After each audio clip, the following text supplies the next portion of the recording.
we're set.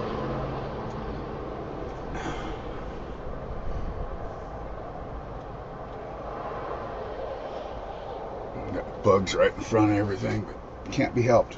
Windshield washer don't work.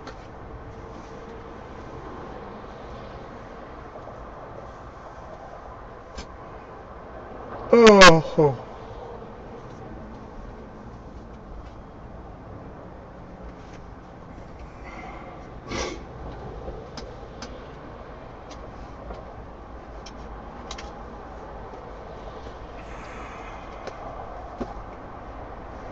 No restroom here that I can see.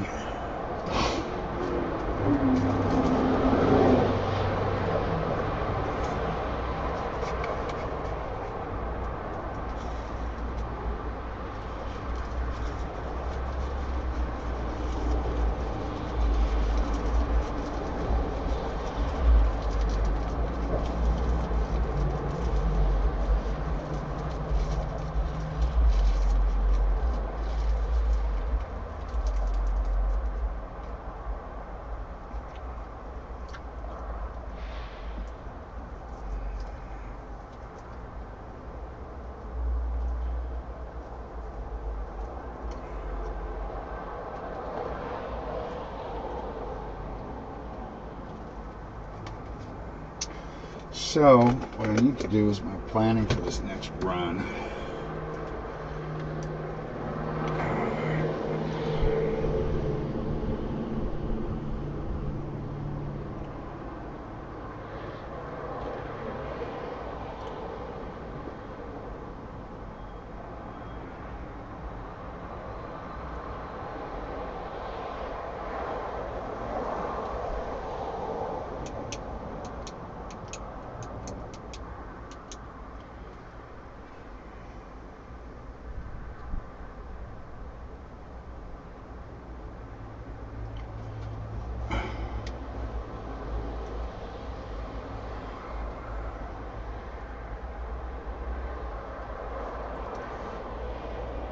It's 3/6, 7 o'clock.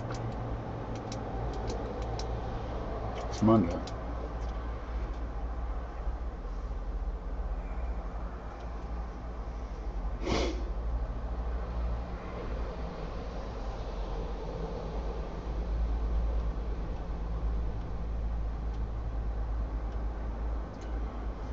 Okay.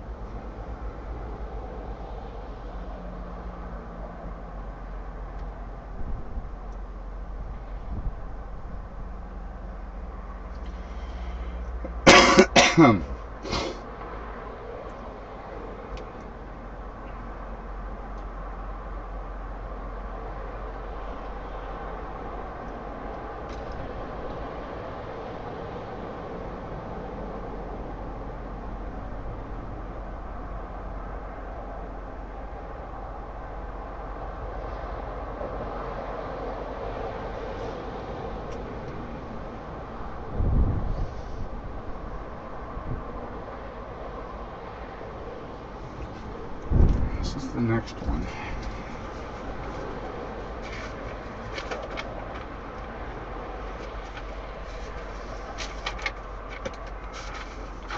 Nine 3/6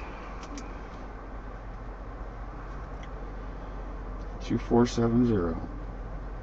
This one's supposed to be for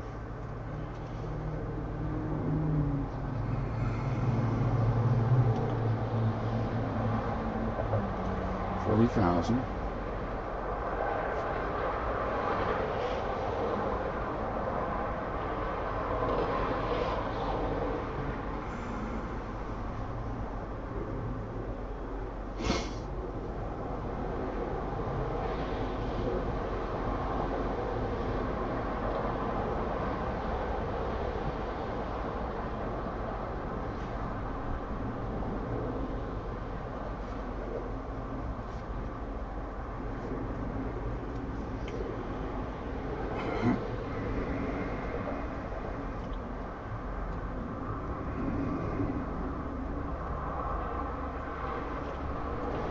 Jensen meat.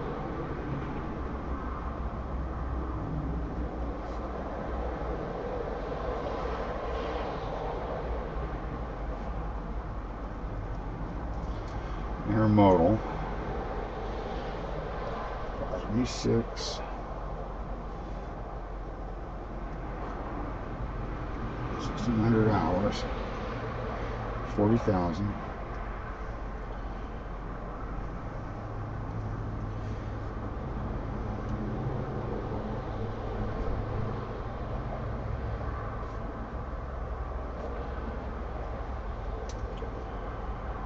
Okay.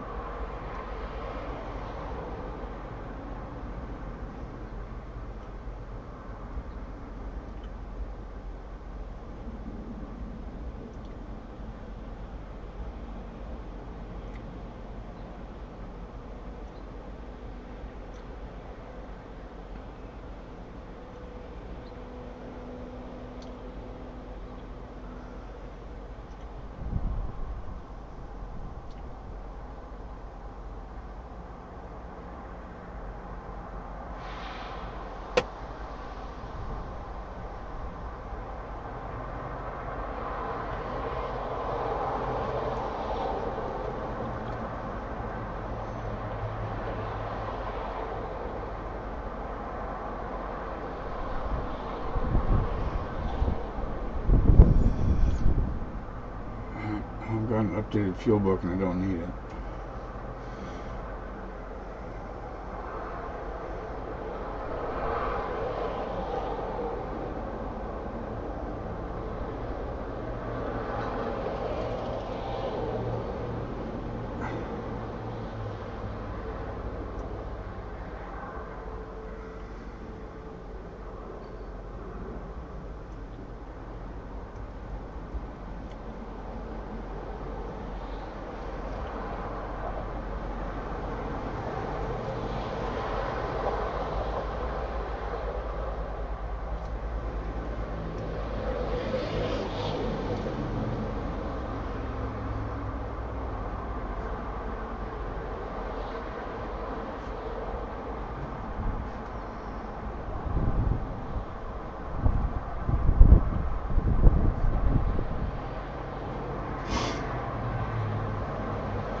Okay.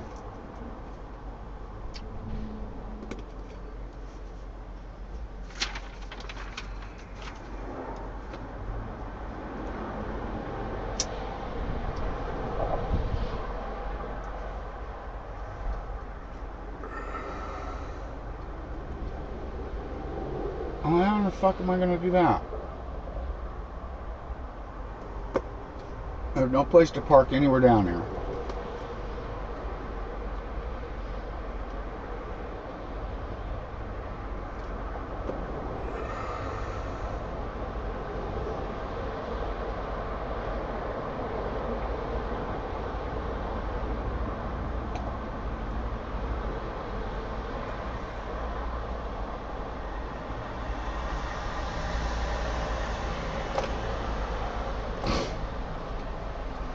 I'm starting at 4.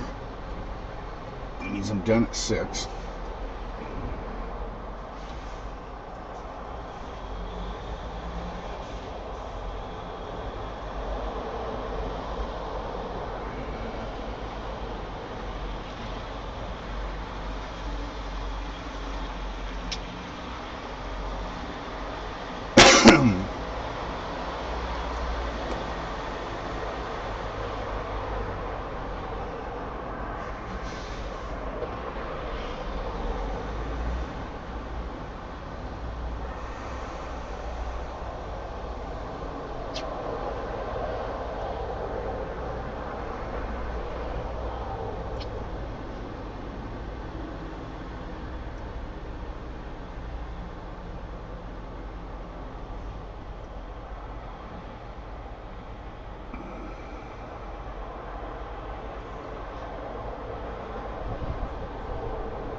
So, I'll start with the first one.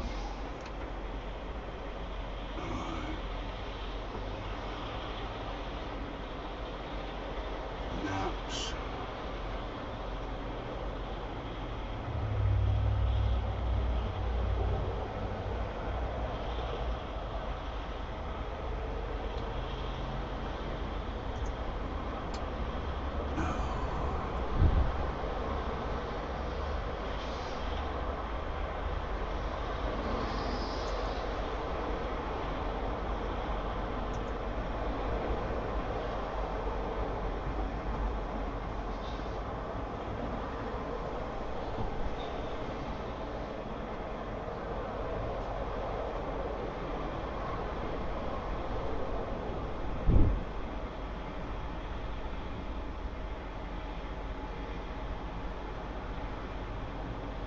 Holy fuck.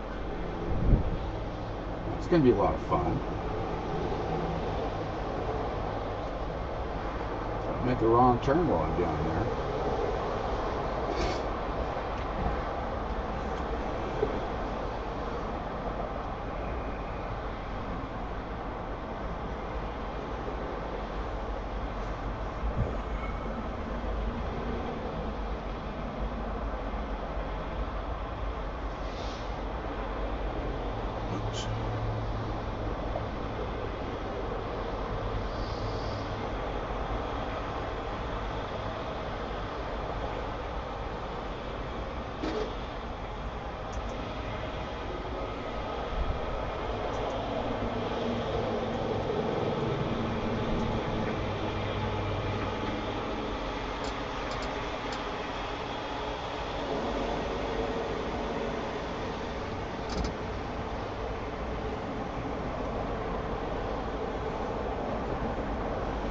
It's 4th Street.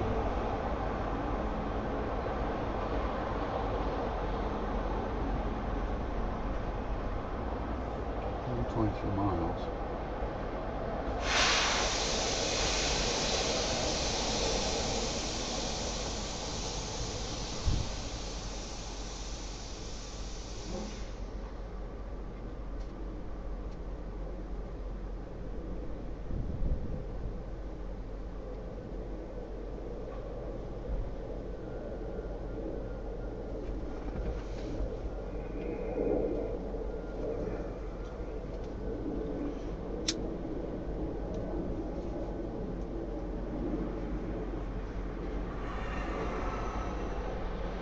Where's my first stop?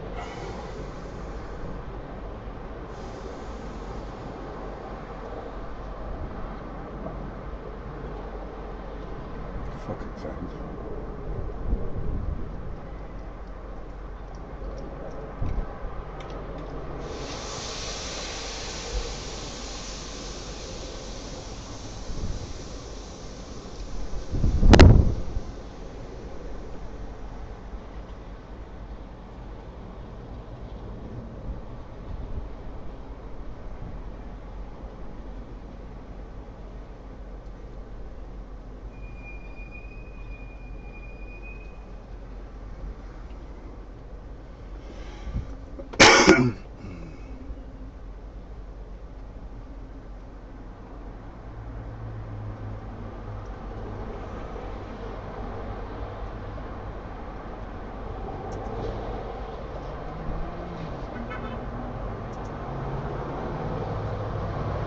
Number 322.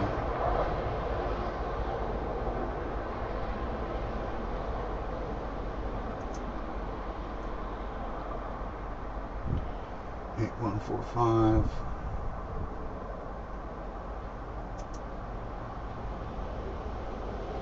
Mira Mesa.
target right there.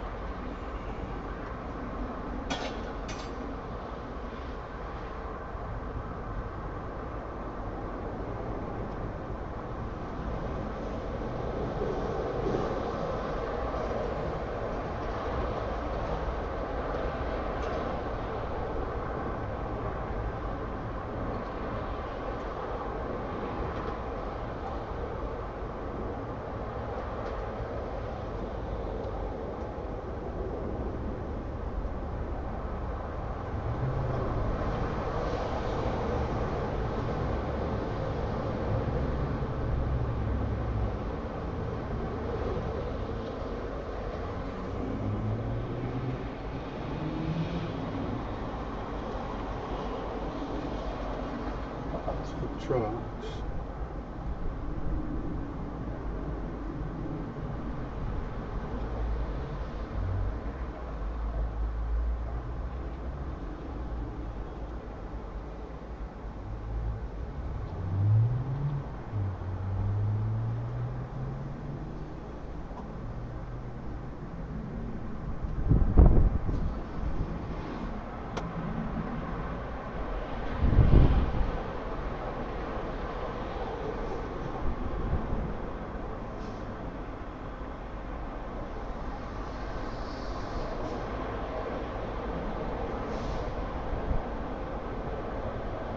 Well, it's gonna be just a fucking nightmare.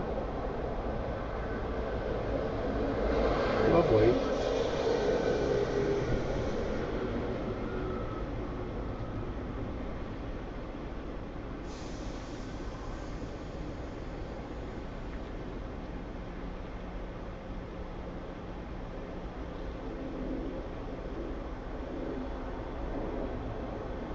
There's a target down there.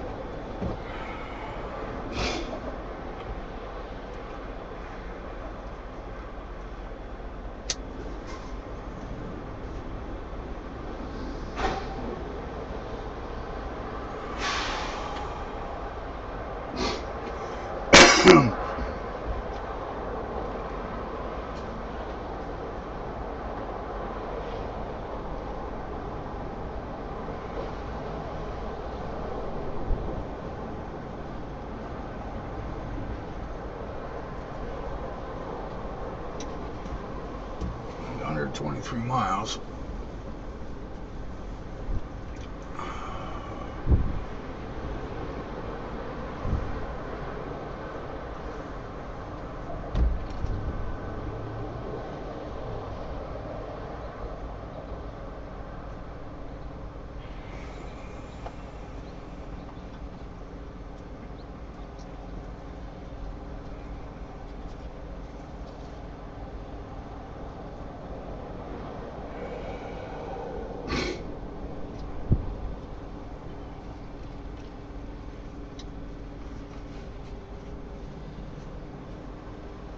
Just imagine what a fucking nightmare San Bernardino rail yard's gonna be.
Best Buy right there.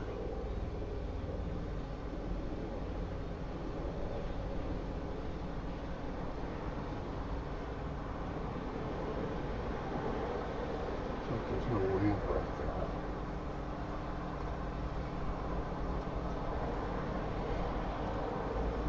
There used to be a ramp right there, but it ain't there no more. It looks like.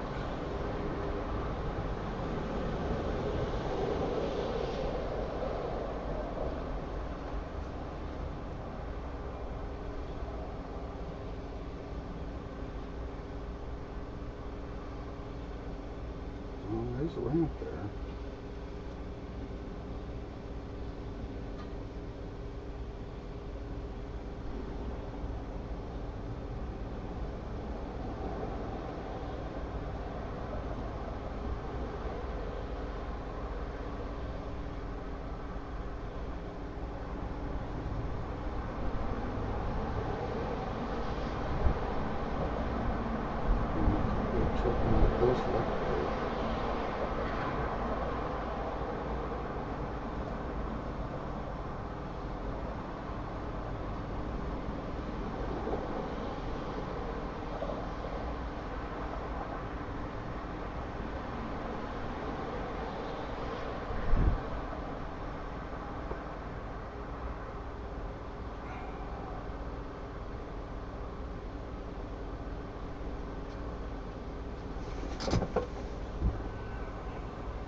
How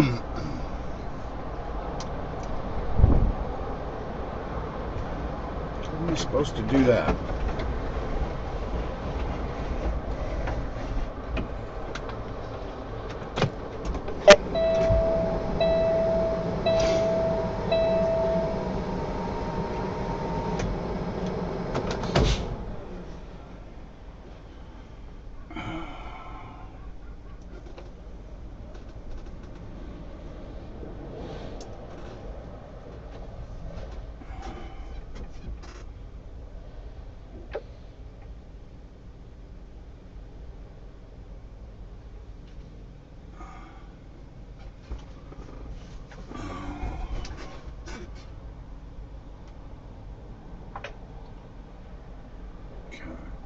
Let's see if we can reach Wayne.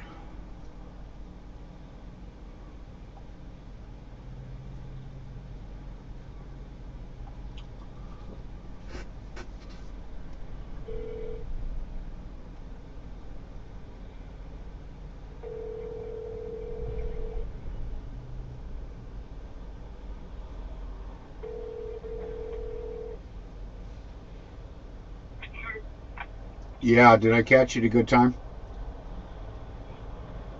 I'm still awake. I'm looking at my dispatch for Monday, trying to figure out what I'm going to do. Okay.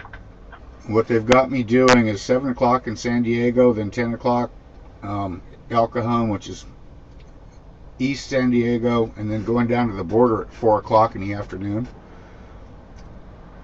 Okay. And they want me to take it to the rail yard in San Bernardino, which is basically Ontario, for 8 o'clock next morning. But there's no parking I'm aware of anywhere close to where I'm delivering at 7 o'clock. And I'm looking at my logbook trying to figure out how to do it with this fucked up EOBR thing.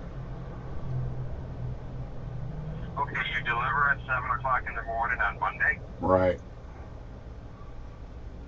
And that means the closest place I can even think of to park is that scale or one of those off ramps just past the scale. But that's still 50 miles on I-15. Okay. It's closer to I-15 where I'm going. And but that still starts me at 6 in the morning or thereabouts, and that would mean my logbook's done at 8, and they're starting me at 6 o'clock in the evening, basically from the border. It's right way down there within. I could throw a rock and hit Mexico with the damn thing. Yeah, because I know we have a terminal down there in San Diego. Well, more like a drop yard. I'm just trying to figure out how this is all going to work out because of traffic. Traffic in San Diego couldn't have gotten better. The last time I was down there, traffic didn't even begin to die down until 8 o'clock. 123 miles. Is it normal? How's that going to make me any money? I know it's what they need, but is this a normal dispatch, or are they just checking to see if I'm going to complain? Honestly, I have no idea. What part of San Diego? What part of San Diego do you deliver it before El Cajon? It's at the very north end, and it's right there by a Target, and I know there's not going to be any parking on the property. There's not going to be any parking at the Target. There's not going to be parking at the Best Buy there. I'm sure it's all posted. And I'm sure the ramps are all posted as well. More than likely. Uh-huh. So I'm starting at 5, and I'm going to be done at 7, which means I'm basically down there at the border. I got to find some place on the street to go camping starting at 6. Get going at 4 in the morning, I guess. But they've got me dinking around in San Diego all day on Monday because I can't load the thing till my appointment's at 4 in the afternoon.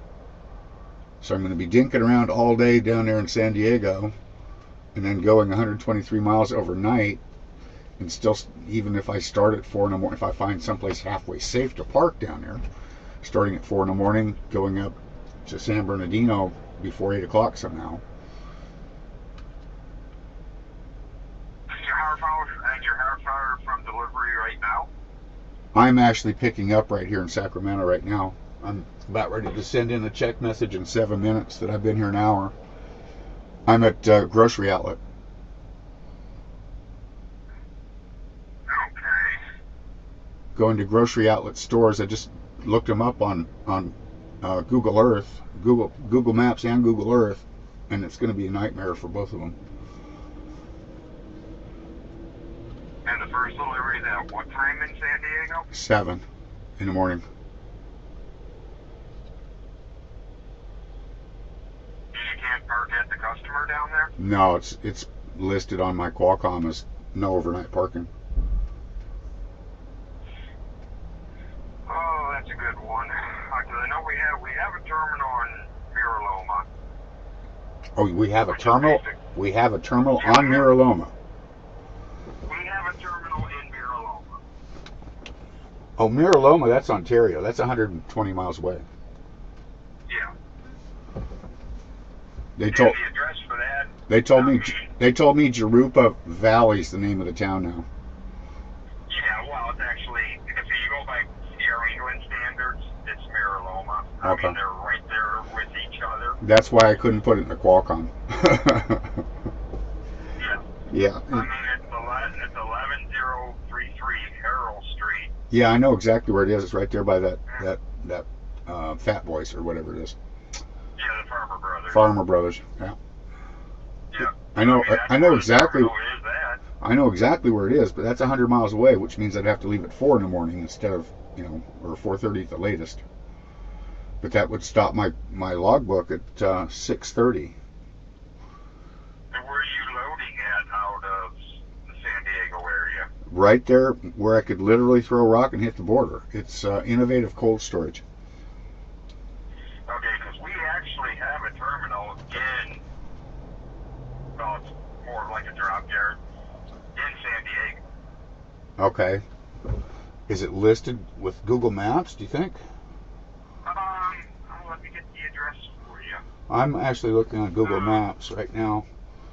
I use my phone as a... Yeah, it's on West Macaroni Place is where it's at.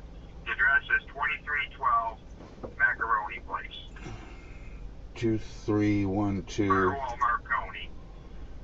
Marconi? M-A-R-C. Yeah, M-A-R-C-O-N-I.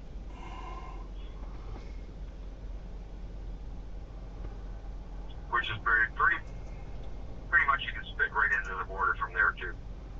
That's not going to help me for my first stop, though. That's going to be actually probably worse because traffic starts at 6 down there. Marconi Place, Marconi Court, Marconi Drive. Marconi Place.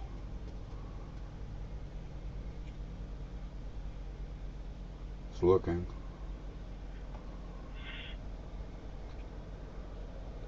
Found it. But yeah, that's going to be even further away. Not like I'm being difficult. I guess I need to take this up with my fleet manager, huh? Yeah, it's right there. Maybe I can get directions from this other Innovative. It might just be right there by Innovative somewhere.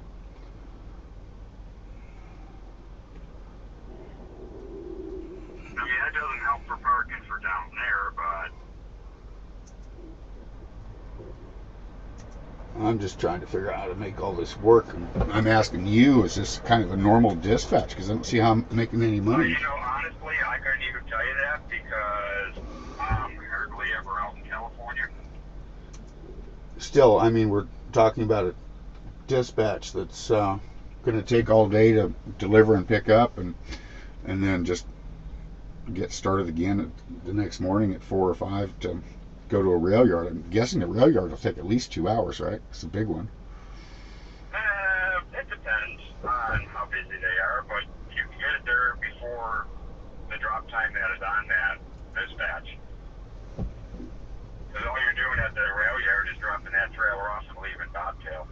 Okay, well, at least you gave me something to look forward to, because Innovative is only about 5 miles from the drop yard we have in San Diego. I can park at the drop yard, right?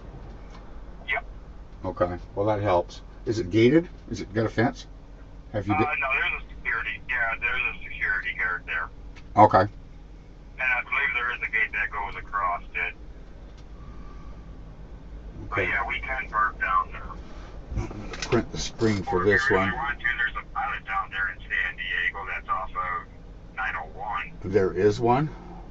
Yeah, there is a pilot down there on Old Time Mesa Road. There used to not be one. Okay, there is a pilot in San Diego. Yeah, but it's down by, it's closer to the terminal than anything. Because, yeah, they're starting me from the north end of San Diego at 7 in the morning. Okay, well, you at least helped with one of the problems, because at least I got a place I could go to. So if I'm actually beyond 14 hours, what's the rule here with Martin? Well, if you're right there near the terminal, you can just use that off-duty driving and go to the terminal. Is that what you do? Okay. Well, it's That's 5. what I do. It would be 5 miles. Yeah, we got 15 minutes of off-duty driving, and you can just put in there driving to Safe Haven. Oh, okay. And leave it as the off-duty driving, and they're not going to bust you on it or anything like that. I'm not going to bust my nuts over it. Okay. Well, you've already helped once again. The other question I had, since you've got time, I'm beginning to get kind of clogged up. Do I have to individually delete messages if I don't want to delete everything? Well, there's either 2 options you can use.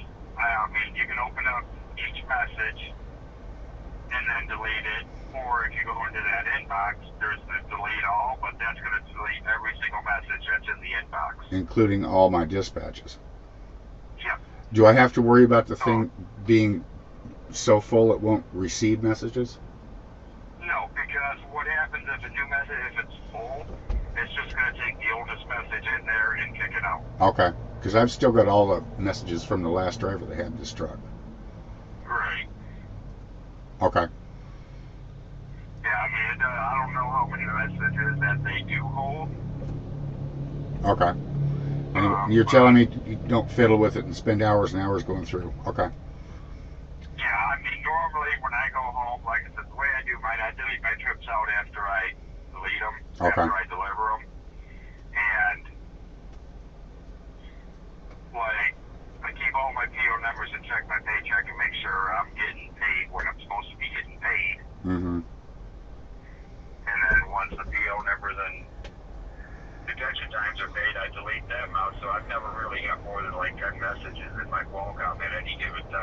Well, I've already got like 30 in there. Yeah, I mean, you can. The only other way to delete all, which would delete your dispatches, or go into each message and delete them. That's the only way around it. Okay. And you've already helped me with my problem for Monday. I really appreciate it, Wayne.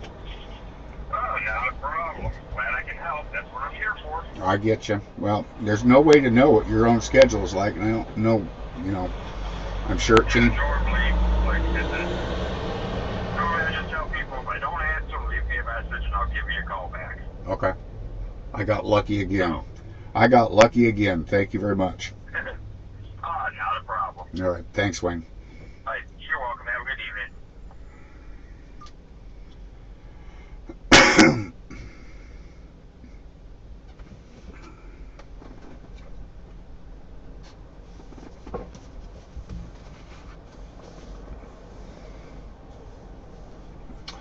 So, I really need to find a lid to my crock pot. Man, what's my data usage on?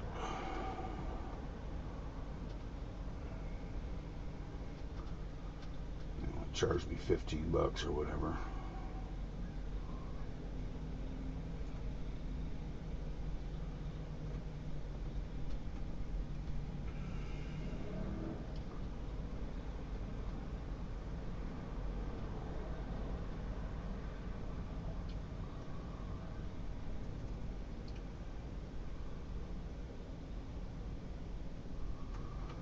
All right.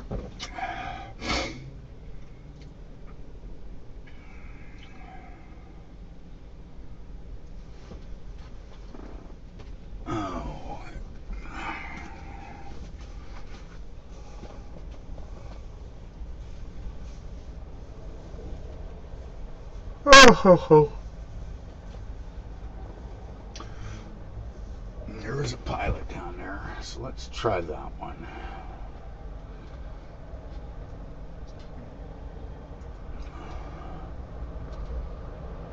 Doesn't mean I can get a fucking parking spot in there.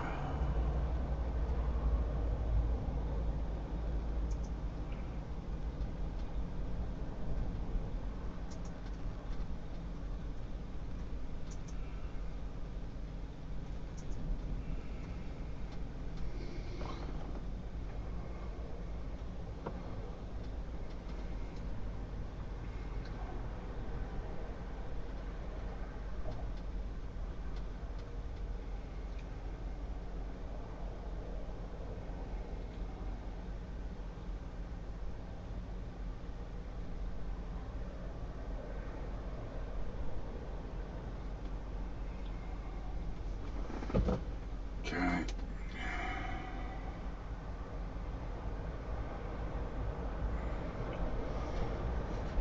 8145.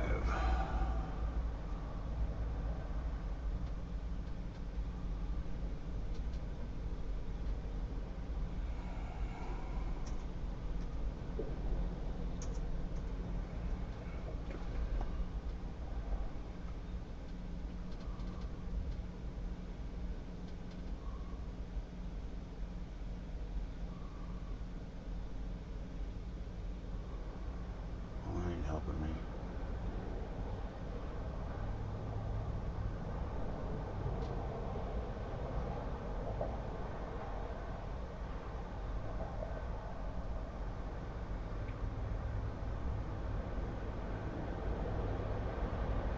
Ain't helping at all.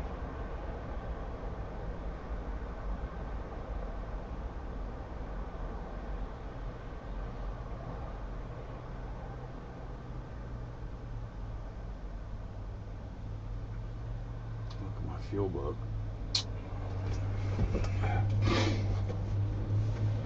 Oh.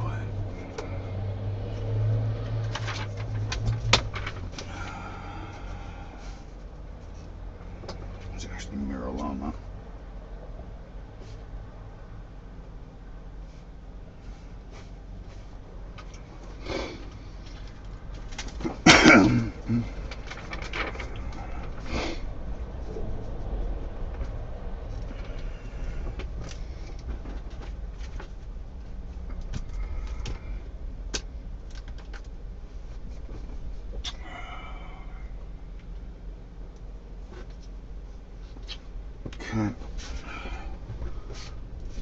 brought food.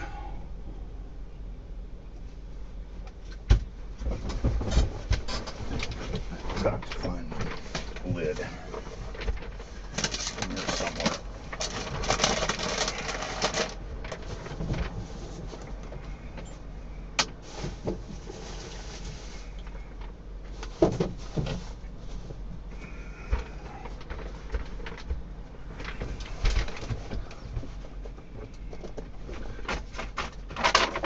No, it ain't there.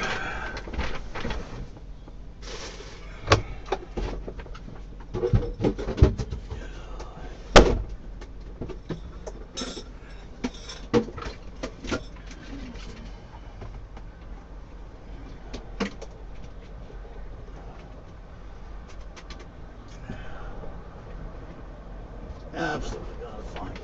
I don't have a clue where it is.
I've got a fucking clue where it is. No, I didn't throw it out.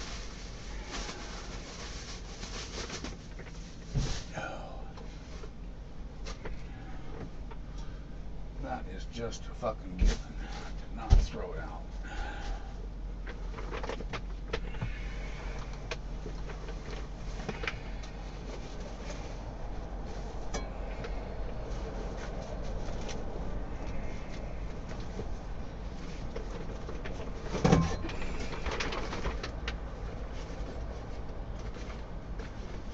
Write down the seal number on that fucking thing.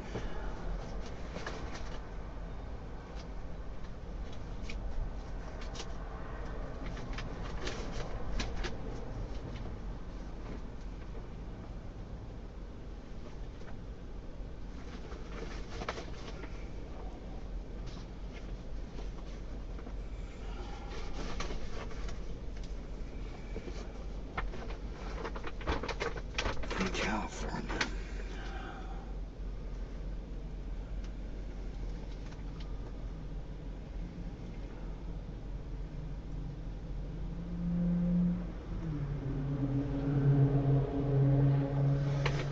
So blue is what?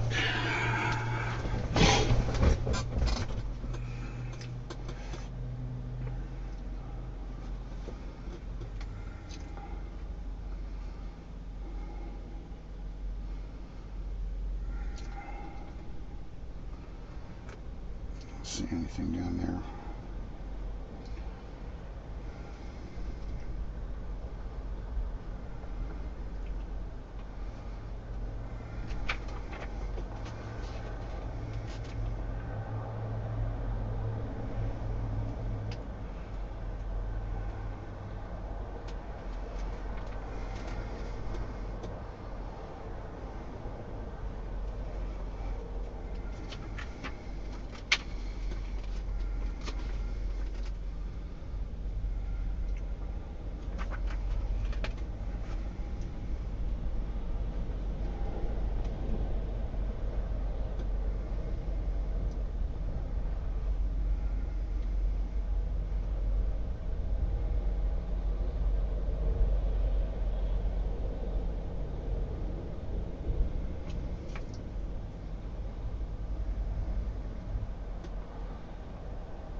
Otay Mesa, huh?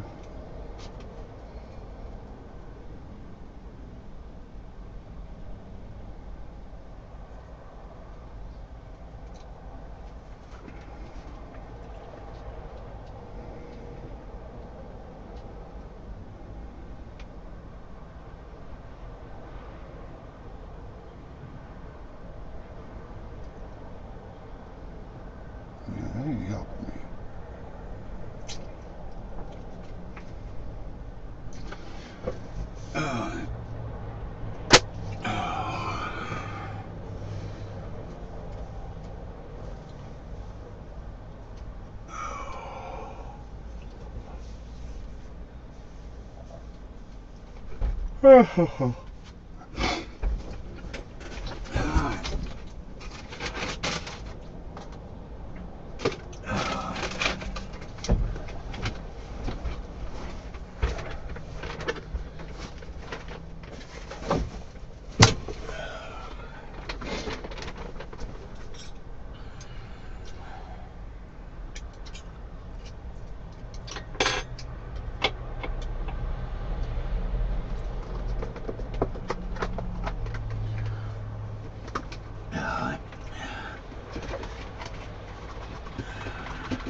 Fucking thing. Not only is it a fucking thing, but I don't have paper towels for it.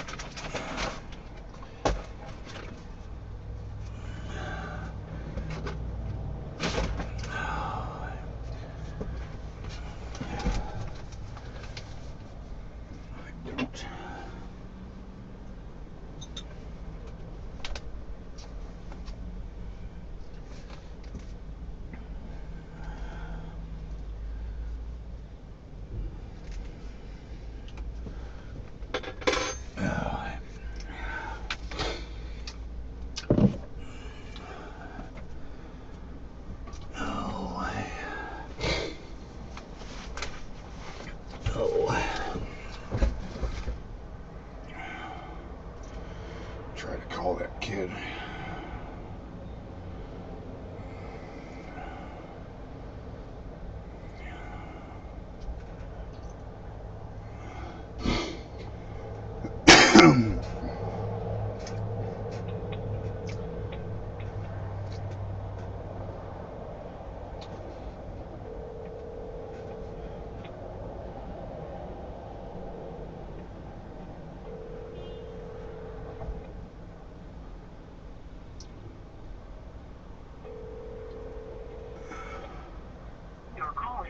To an automatic voice message system 208571526 is not available. At the tone, please record your message. When you have finished recording, you may hang up or press 1 for more options. Yeah, it's your dad. I'm sitting still in a peaceful place. I figured I'd try to call you. I'm having my own kind of tough luck going right here, right now, but I'm not going to burden you with that. Anyways, I'm sorry to hear that you had a disaster at the salon, and hopefully you're going to feel better soon. Your hair will grow back, but I already know you know that. I told your mom I'd try to call you tomorrow morning before I get started, and that's the reason I called, just to give you some sympathy. You already know you got, I put your money back. It's just money. I can always go get more. Talk to you later. Bye.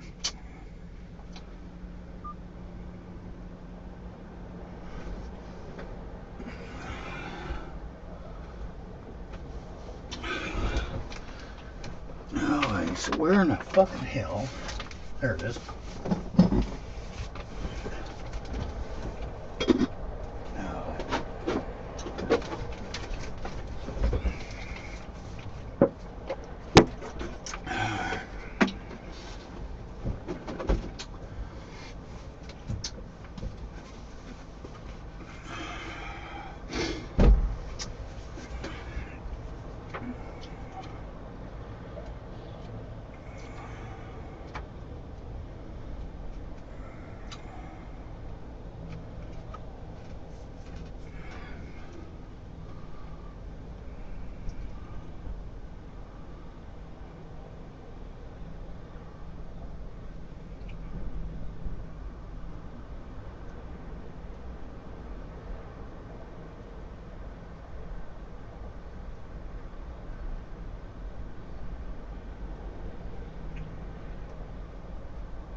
Alright.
How the hell did they do that?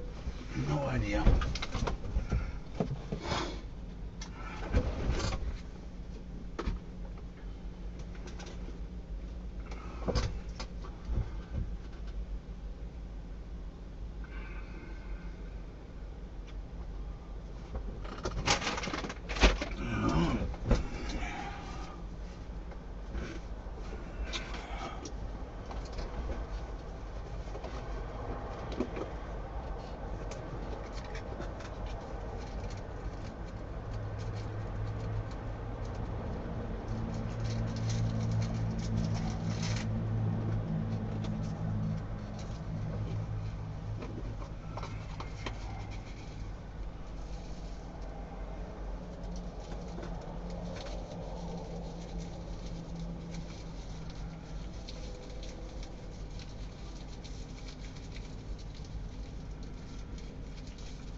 Yes.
Okay.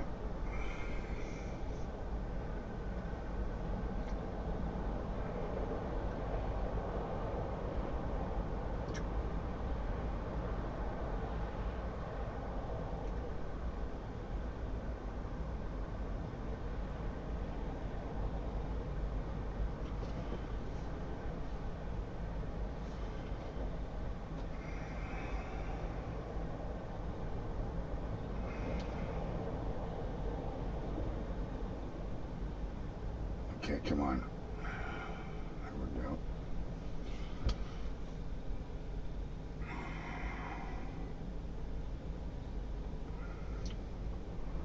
Oops.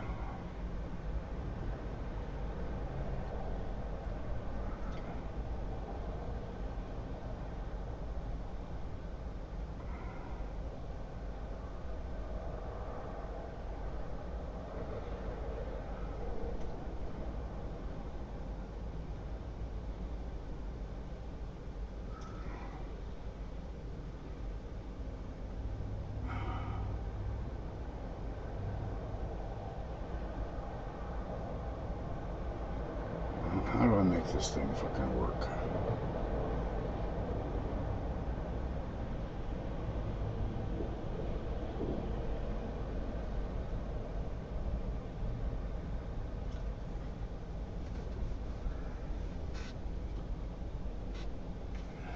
What's this?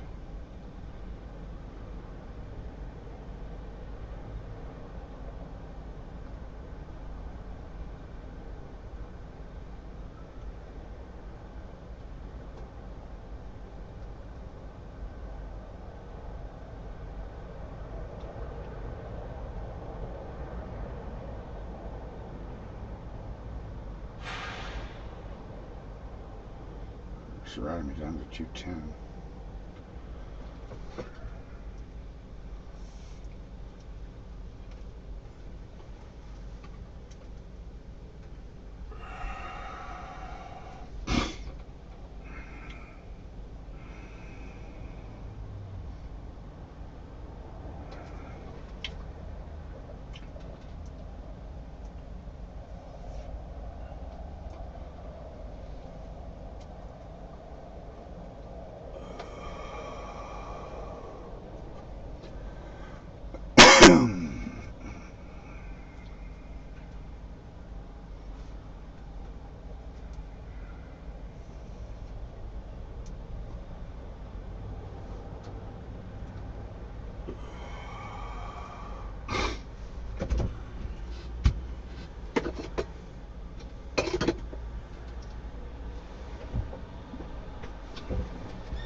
You know, I might as well take a nap.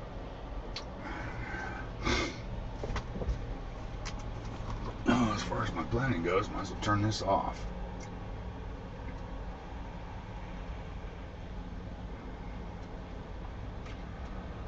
You're off. Good.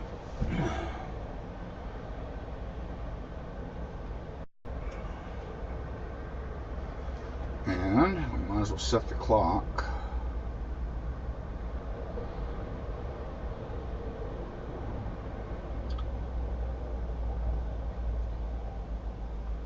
This one. It is now 4:30. We need to set it for 5.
toothpaste. It's on my seat.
Mediterranean Sea, the third to the second millennium before Christ. Great books written by the ancients, like the Iliad and the Odyssey, have told tales of courageous leaders, memorable deeds, glorious cities.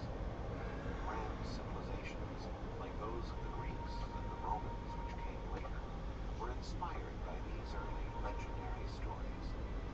They recognized in the early heroes their own forefathers, but they would never see the once vibrant and dynamic cities of those tales. They had all been destroyed and abandoned, or fallen into millennial slumber. Cities such as Ypres, Troy, and Mycenae existed only in books. But guided by those books, adventurous archaeologists went out and found them, unearthing incredible historical testimony and inestimable treasures. Come with us as we visit these legendary and celebrated places and follow one man's dream as he uncovers civilizations and heroes.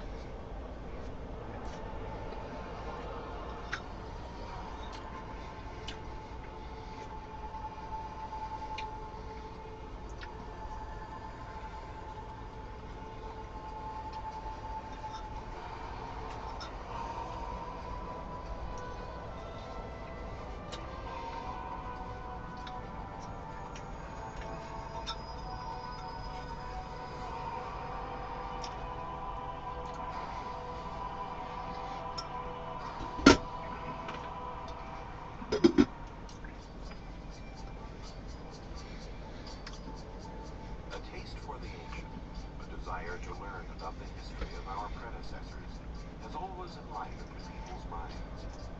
The ancient Greeks and Romans also loved to study their forefathers. Their attention was focused on the cultures and cities of the 2nd and 3rd millennia BC.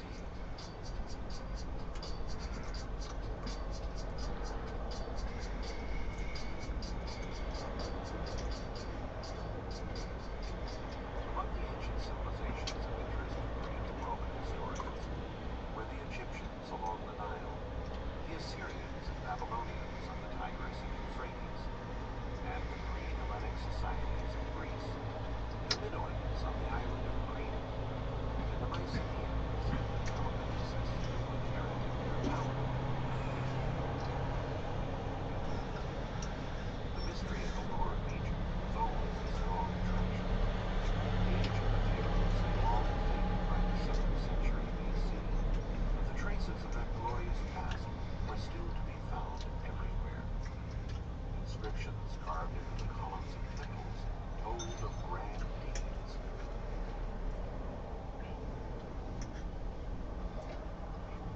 Historians were fascinated with the story of the great Egyptian pharaoh Thutmose III, inscribed into the columns of the temple at Karnak. Thutmose had organized a great military campaign to conquer the Near East in the 15th century BC.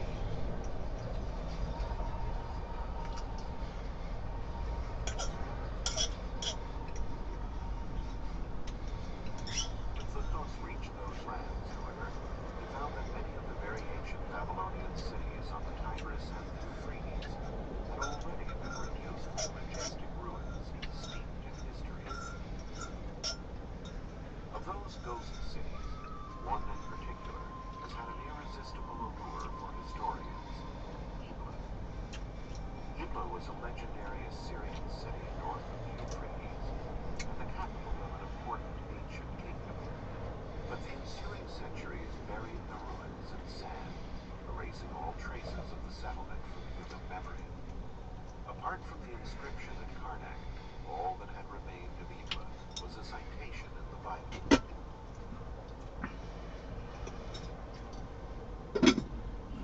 One day, some farmers were out plowing their fields when they came across a magnificent bas-relief.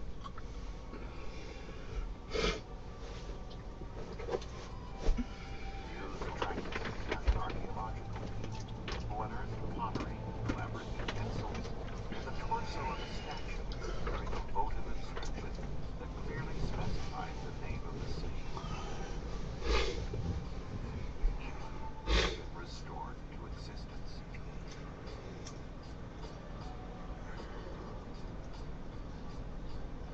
But the most sensational discovery came in 1975, when the Italian team unearthed 17,000 tablets bearing cuneiform text dating back to 2300 BC. Once translated, they were discovered to be commercial treaties and administrative and legal documents. Paradoxically, that immense treasure was preserved through the millennia thanks to a violent act of destruction. Around 2300 BC, the city was attacked and razed to the ground by King Sargon of Akkad.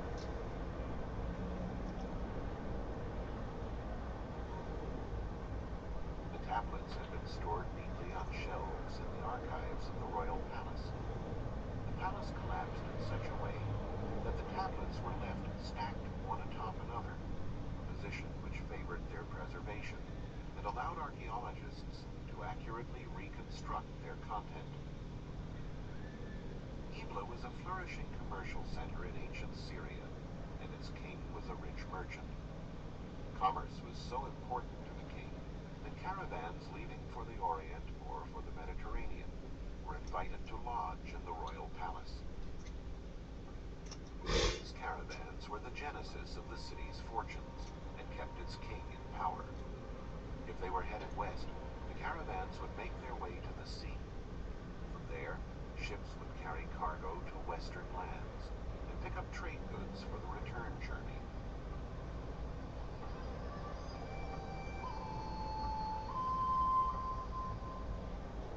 Some of the goods that traded hands included fine pottery and art, but also much-needed metals for weapons and armor. Sailing the Mediterranean at that time, however, was a great risk. Whoever had the biggest ship controlled the seas. And for a long time, it was a population known for acts of piracy that dominated the Mediterranean, the Mycenaeans. Between Mycenaean Greece and the Orient, there was a city that preyed on ships traveling along the Hellespont toward the Black Sea, the legendary Troy. The Mycenaeans fought a war against this city that has captured the imagination of historians and generations of students.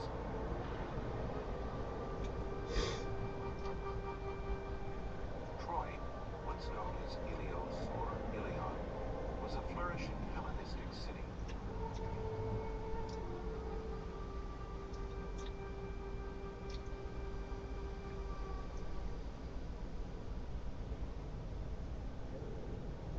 It was also one of the greatest mysteries challenging archaeologists. Many dedicated long years of their lives searching for it, lured by the fabulous treasures it promised. But it was not easy to rouse the beautiful Helen, brave Hector, or King Priam from their slumber. Troy, the city whose siege was described so eloquently in perhaps the world's most famous book, Homer's Iliad, could have been anywhere.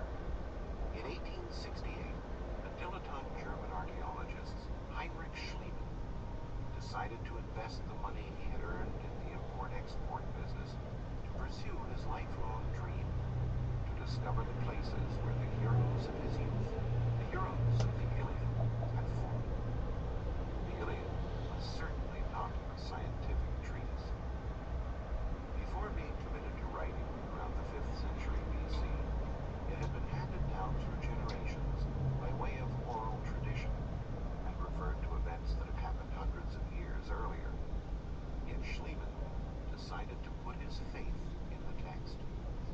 archaeologists were hunting for Troy, and they looked for it on this hill, known as Pınar-Başı, in an area between the Turkish cities of Çanakkale and Izmir.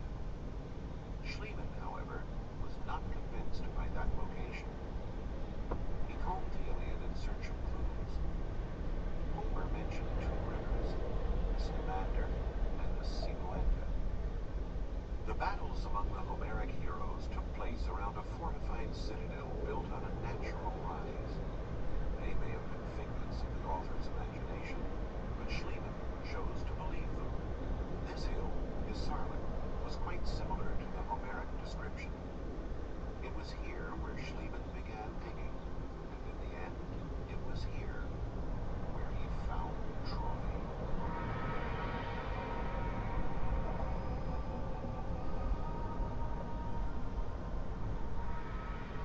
9 different cities, one built upon the ruins of another, emerged from the excavations. From the second layer, Schliemann discovered amazing treasures, cups and vases, weapons, golden jewelry and buttons. He thought he had found the treasure of Priam. We now know that these jewels did not belong to the Trojan king of the Iliad. Modern archaeology, a science based on rigorous analytical methods far removed from the intuition that guided Schliemann, has dated the objects to several centuries before the Battle of Troy, attributing them to a royal family from the 3rd millennium BC. But for the German archaeologist, the findings were none other than the treasure of Priam. His belief was supported by the evidence of fire in the layer where he found it.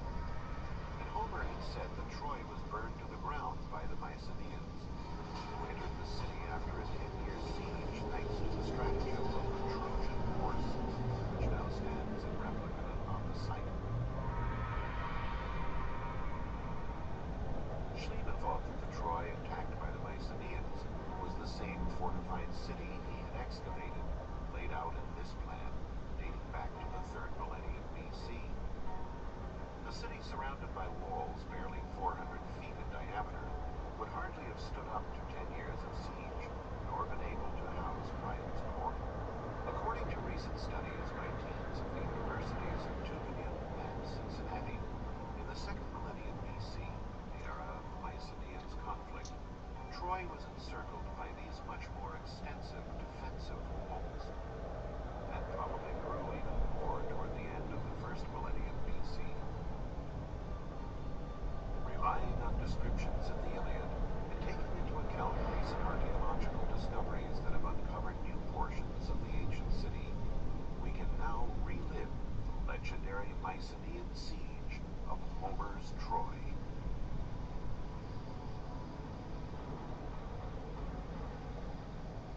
This is what the Mycenaean soldiers would have seen when they landed in force from the sea to challenge the city.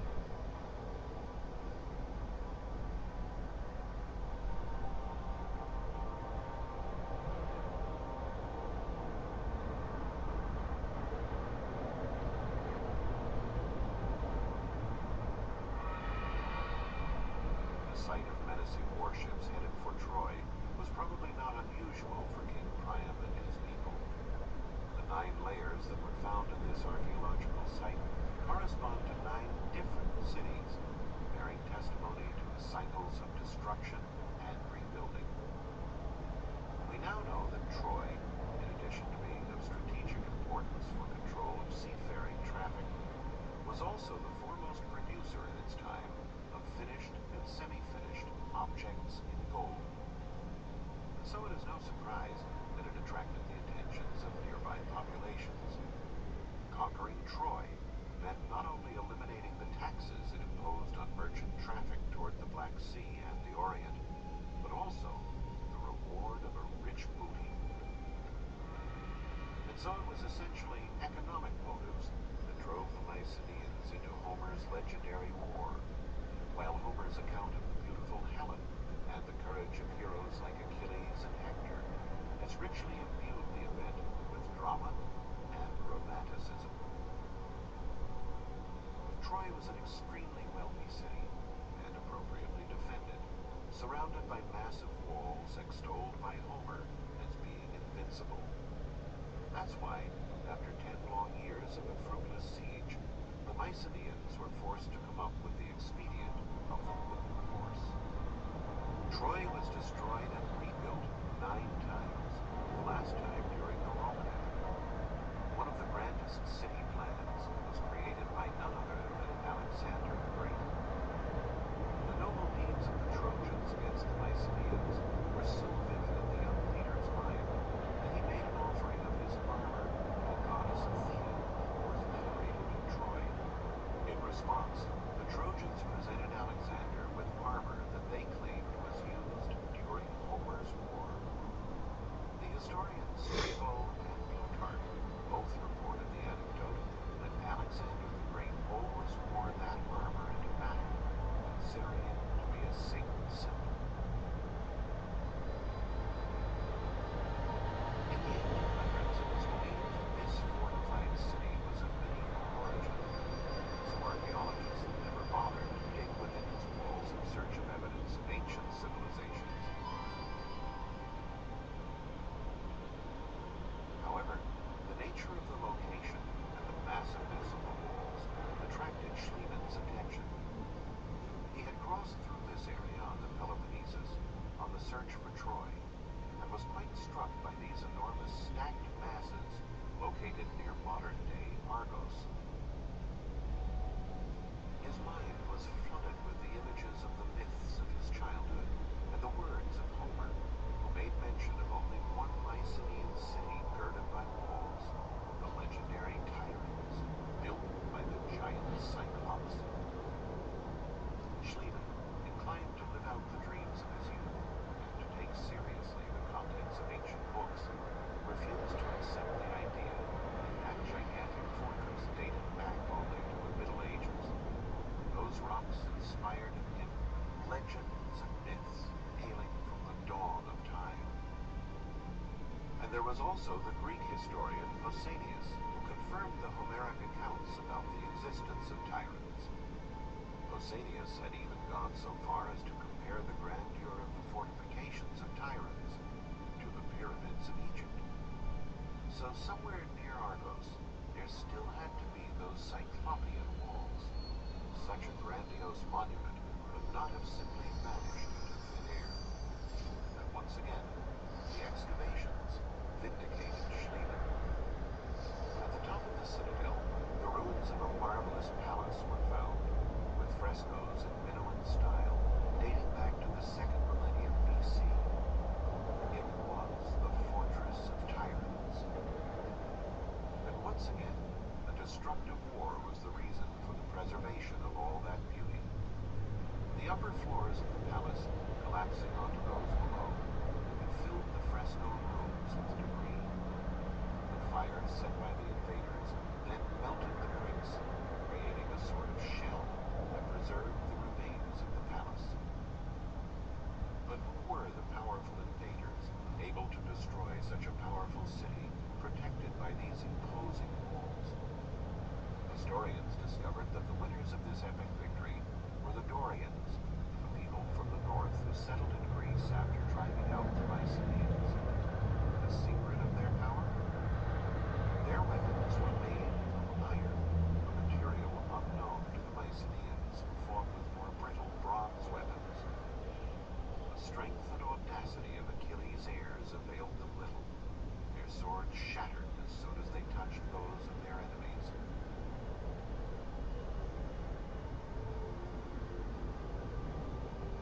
One Mycenaean city stood out above all others, the city that gave its name to the great conquerors of Troy. It was called Mycenae, a city recorded by Homer as having an abundance of gold. Its monumental gate, overlooked by 2 lions, still inspires awe. This was the realm of the great king, the leader of the legendary expedition that destroyed Troy, Agamemnon. The intrigue surrounding a legendary locale has always been a strong stimulus to archaeologists. Where was the tomb of Agamemnon? Had he ever really existed? Had Mycenae's golden riches, recorded by Homer,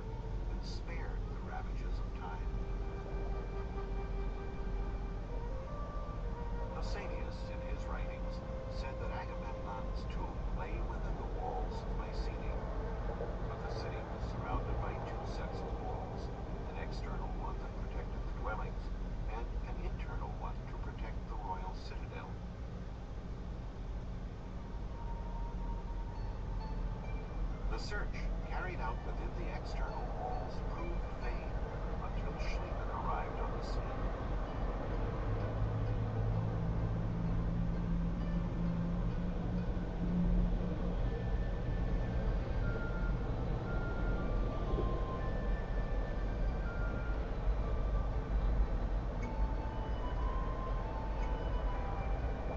The archaeologist sunk his shovel near the Lion Gate, inside the royal citadel. And he dug until the ground had yielded, from a number of tools, the glittering metal immortalized by Homer, 33 pounds of gold. Among the treasures was a series of marvelous golden funerary masks. This was a privilege certainly reserved for kings.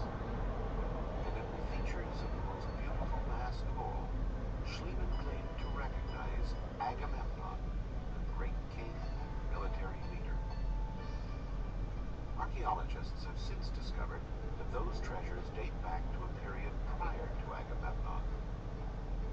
The excitement of that find was so great, however, that no one has since dared to rename this one-of-a-kind piece. The finely chiseled golden mask is still known to all as the Mask of Agamemnon.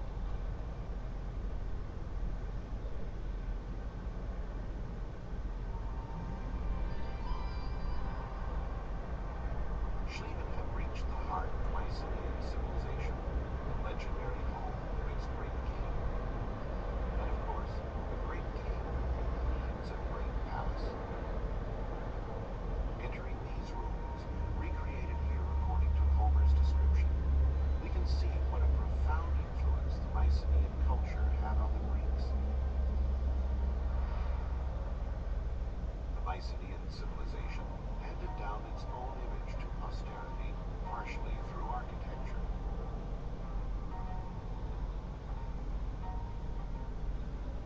This room with the hearth in the center, called a megaron, the heart of the palace, became the model for the most typical of the Greek buildings, the temple.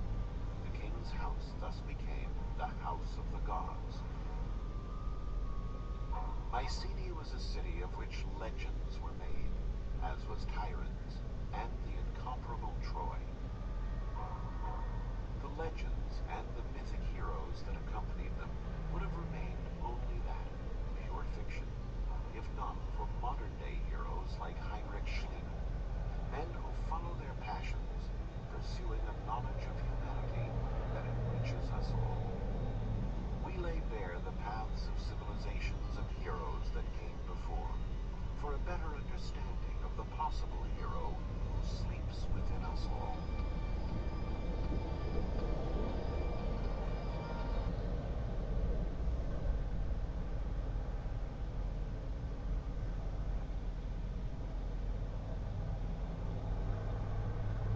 The Mediterranean Sea, 5th century BC, a great commercial network created by the Phoenicians.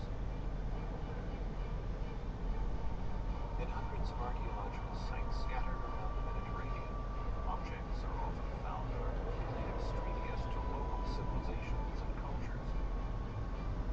An Egyptian amulet in Greece, a Greek vase in Africa, a huge multitude of goods moving from one country to another and another had to be transported and traded in some sort of systematic way.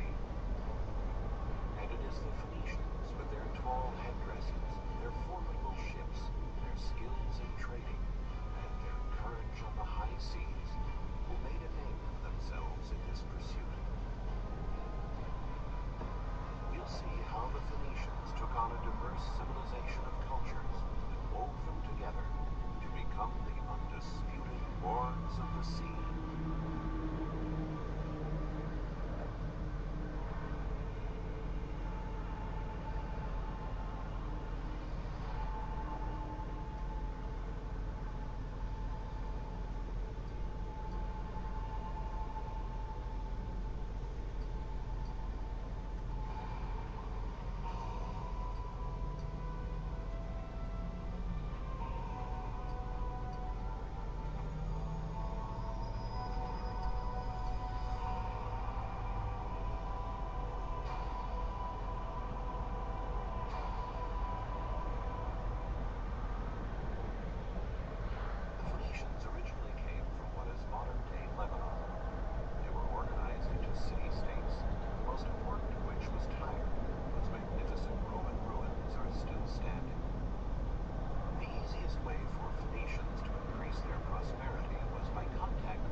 outstanding sailors and astute traders made the very best.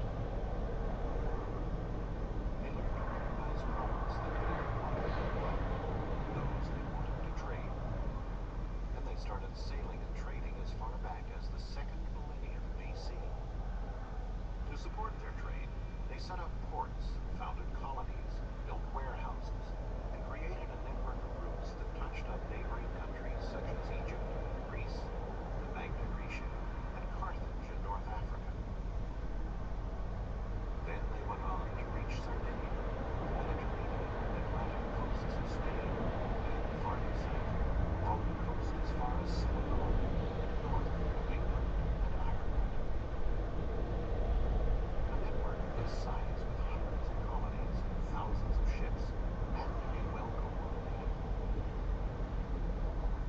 For years, scholars speculated as to how the Phoenicians were able to communicate with each other in those remote times, to organize warehouses and trade in such a variety of goods. It was the discovery of this sarcophagus of the Phoenician king Ahiram, which dates back to the 13th century BC, that enabled archaeologists to understand the reasons for such great organizational skills. Engraved on the sarcophagus is the most ancient example of writing in alphabet form. It is composed of letters, not hieroglyphs. The Phoenicians were the first to invent an alphabet, a factor that proved indispensable in establishing their great trading network.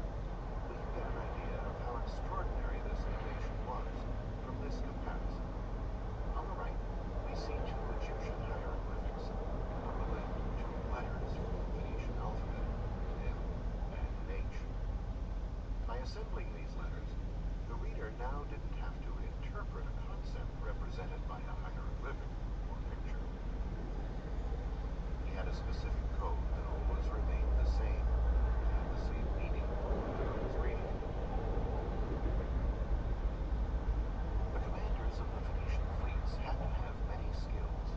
They not only needed expert knowledge of the sea and foreign lands, but they had to know the art of trading as well, what to buy, what to sell.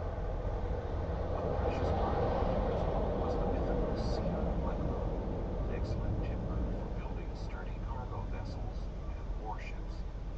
The timber could be bought at Baalbek, situated in the mountains that formed a backdrop to the Phoenician cities of Lebanon.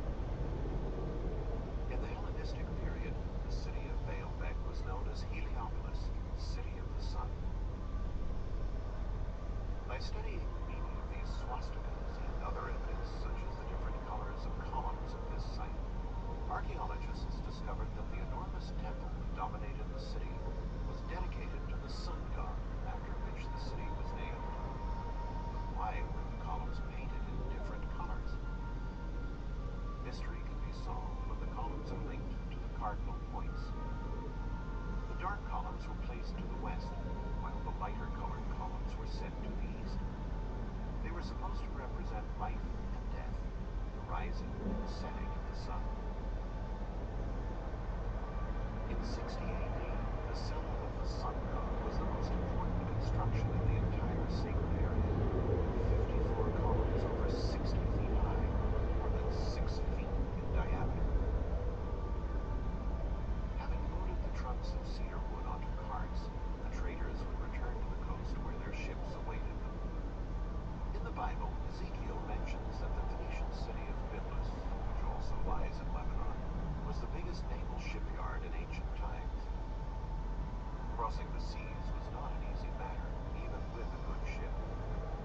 This was one of the reasons why help from the gods was sought throughout the Mediterranean. These precious bronze statues covered in gold leaf have a strange headdress. It is a libau, which is typical of the Phoenicians. The statues have been found in great quantities in Byblus. They were votive objects, used to invoke the favor of the gods. They were found in one of the most important places of worship for the Phoenician religion, the Temple of the Obelisks. In Byblus and other Phoenician cities, the remains of numerous Phoenician cargo ships have been found. The typical ship was 65 feet long and over 16 feet wide.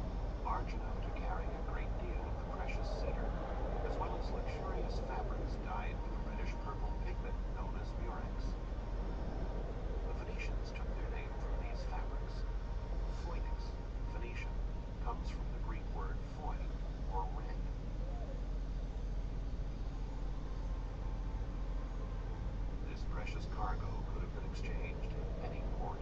So what this means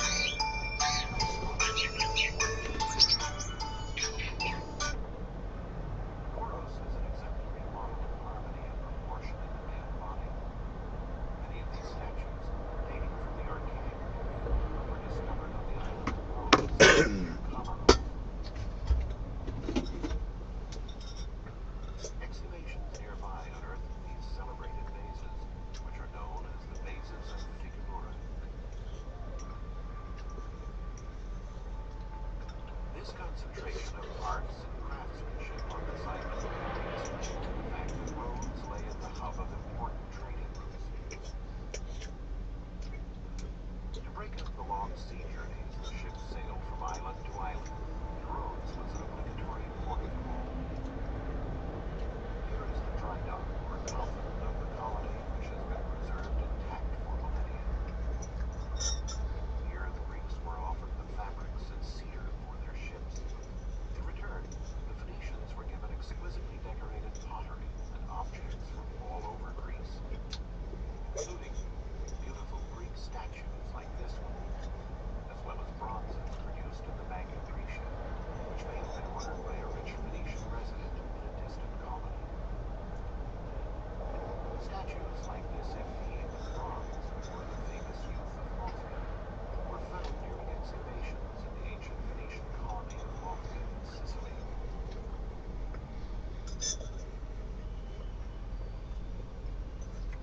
The statues testify to the level of Phoenician trading in the Mediterranean, where a cross-cultural exchange.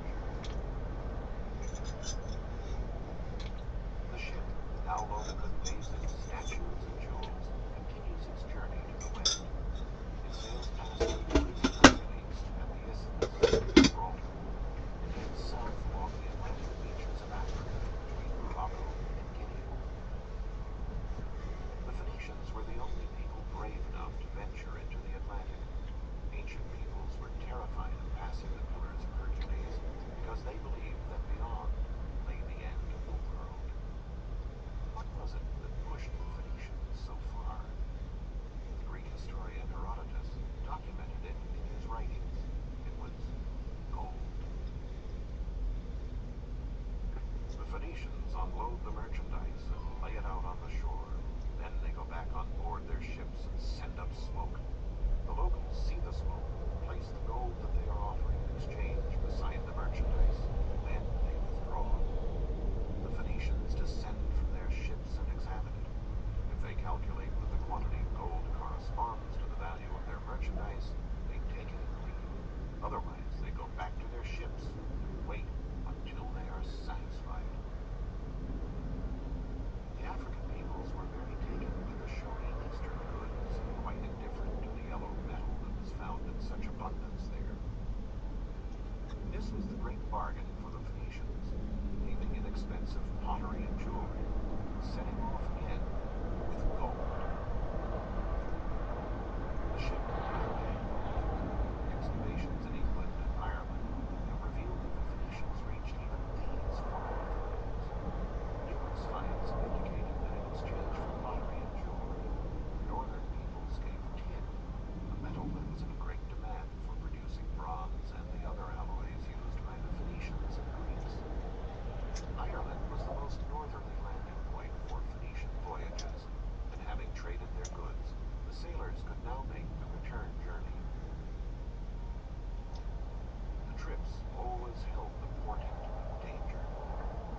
In the storms of the North Atlantic, the brave commanders would safeguard their ships and cargoes by tying themselves to the bow so that they could see more clearly and avoid the cliffs. It was from there that they gave instructions to the crew. If they were lucky enough to make it through, they would head south to the Phoenician colony of Cadiz. Here the Phoenicians bought iron and paid for it with gold. Then they traveled on to Majorca, and from there to the rich colonies of Sardinia. It's here that an archaeological dig uncovered a gold mine, not a seam or stratum of gold, but a huge array of precious gold jewelry, now on display in the Archaeological Museum in Calgary.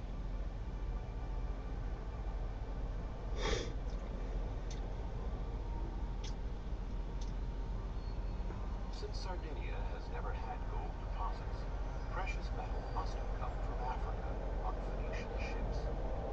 In the Sardinian colonies, the Phoenicians themselves worked the gold into the most exclusive forms, modeling it in small molds.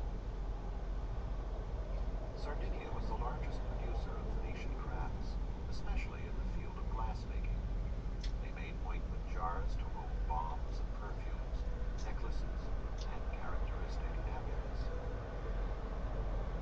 For centuries, it was believed the Phoenicians invented glass. While science no longer holds with this theory, they definitely were peerless masters in the field of glassmaking. For many years, archaeologists pondered the reason for the ambiguous smile on grinning masks like this one. They also didn't know the reason for the long arms on certain statues. Only after years of research did they find the answers. The masks were used to ward off evil spirits from the tombs. As for the statues, they were related to the more esoteric aspects of Phoenician medicine. They were offered to the gods to invoke a speedy recovery from illness. The affliction to be cured was in the exact spot touched by the hands, almost as if the sick person wanted to remind the gods what needed to be healed.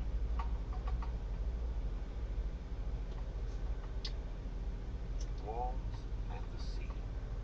A combination like this generally implies that we are dealing with a Phoenician emporium or training center. The archaeological site of Tharos in Sardinia may not have any large architectural structures still standing, but it is one of the most eloquent when it comes to ancient urban design. Here, Phoenicians would have traded the iron, lead, and part of the tin and gold they had for precious jewels. Tharos was one of the largest producers of jewelry of the period. Among the many Phoenician remains here is a completely extraneous round construction called a nuraghe that was typical of the Pelites, the ancient inhabitants of Sardinia who were conquered by the Phoenicians.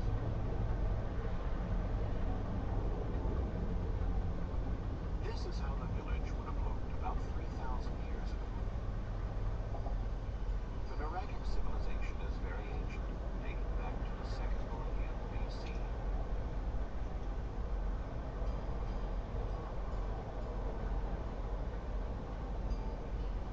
Their settlements were very compact, with narrow, winding streets which made it easier to defend the village from enemy incursions. The houses of the ancient Sardinian people were a combination of fortified towers, granaries, workshops, and dwelling places. There was no distinction made between the function of the various constructions. There was only the nuraghe, a unit where productive and family activities were carried out around a fire, the main focus of the house. But what exactly does the word nuraghe mean? It seems to come from the way their dwelling was constructed. In the ancient local language, nur meant mound. As we can see, the walls of the constructions are thicker than the dwelling area. They were built with heavy stones heaped on top of each other without the use of mortar. The constructions reach heights of more than 65 feet without using any lime, and they are indeed mound-like.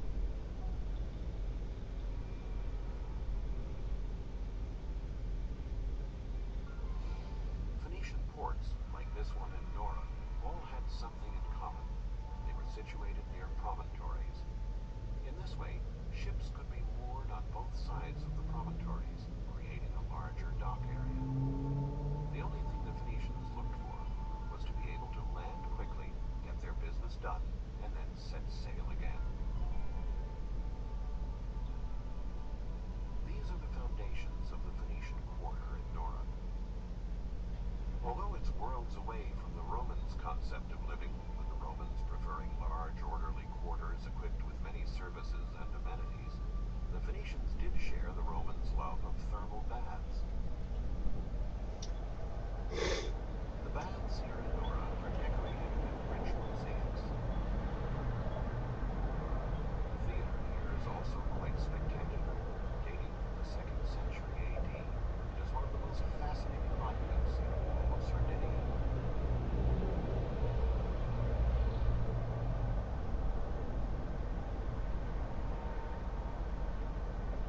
Spartan 5th century Phoenician port, the fleet would have set sail again, now laden down with even more jewels and precious objects.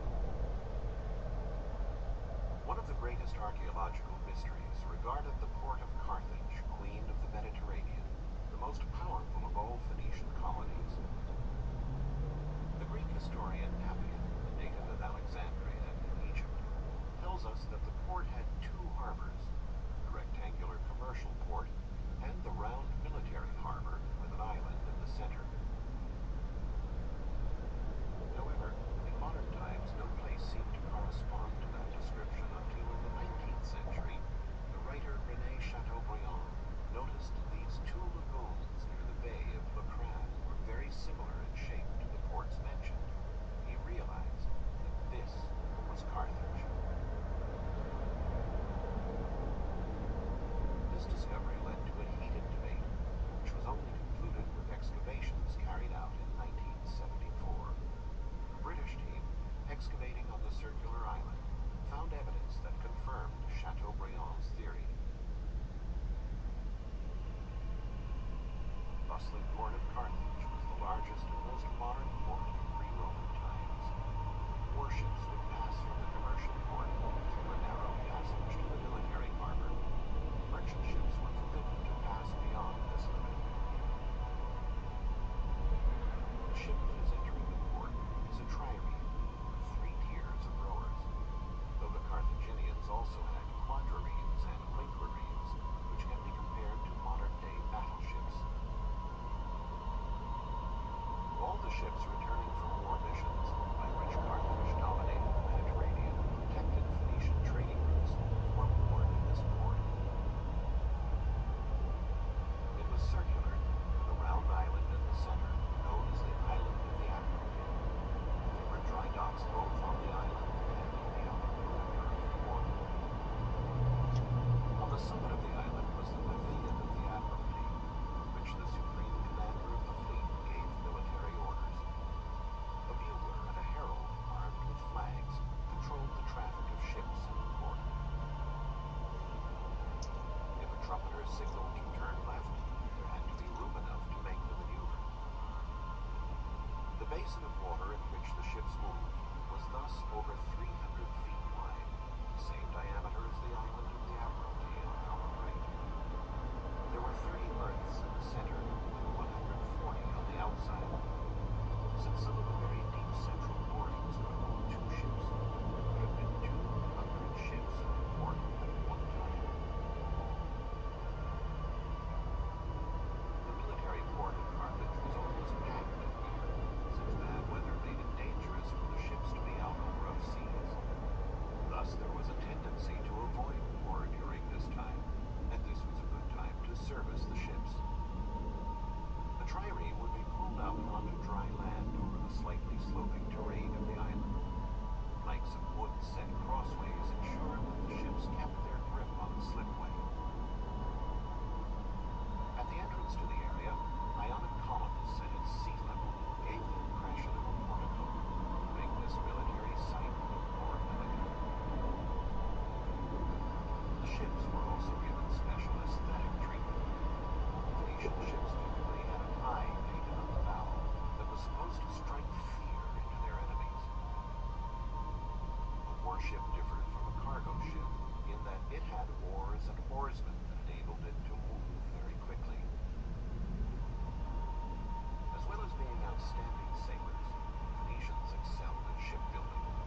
They mass-produced ships and replaced the vessels sunk by their enemies with great speed. All the parts of a ship were clearly marked by different letters and kept ready for quick assembly. In this way, they could build an entire fleet in a short period of time. The busy commercial part of Carthage, however, was the Bursa, the Acropolis of Carthage. This is where the major transactions, the trades and selling of jewelry and glasswork brought from Sardinia, would take place. These goods were in great demand in Carthage. On their way home, the ships might also sail up the Nile to the grand and mysterious kingdoms of the pharaohs. Despite the fact that Egyptians followed the cult of the hereafter,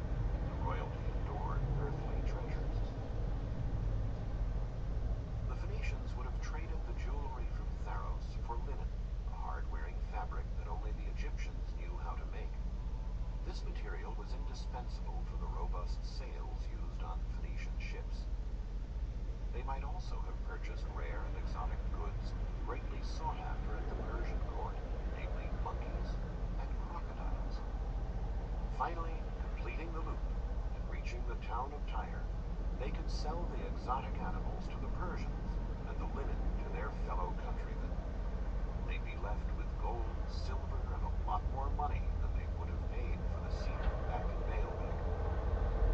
Through their travels and their trading, their attention to wheeling and dealing, the Phoenicians formed links with most of the known world at that time, enabling a variety of peoples to share the best that distant cultures had to offer.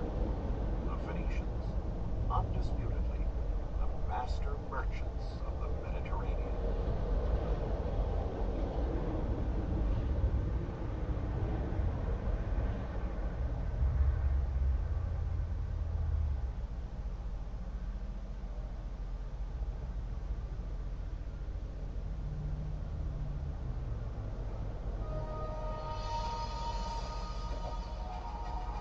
Years before and after Jesus, a small collection of writings found their way into the sacred scriptures of Jews and Christians. To this day, this small library of ancient writings is accepted by many as the Word of God.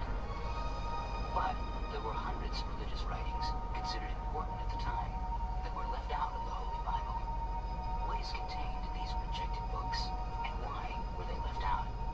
Some of this forbidden material, a lot of it comes from the Gnostic groups. Were some writings thought too fanciful?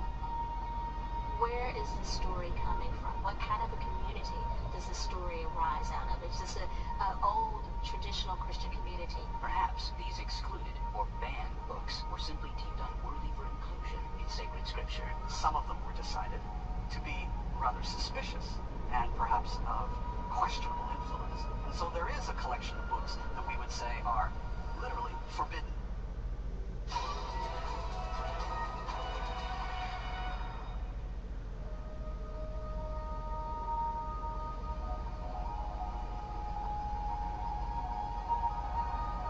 The story of the Forbidden Bible begins some 150 years after the birth of Jesus.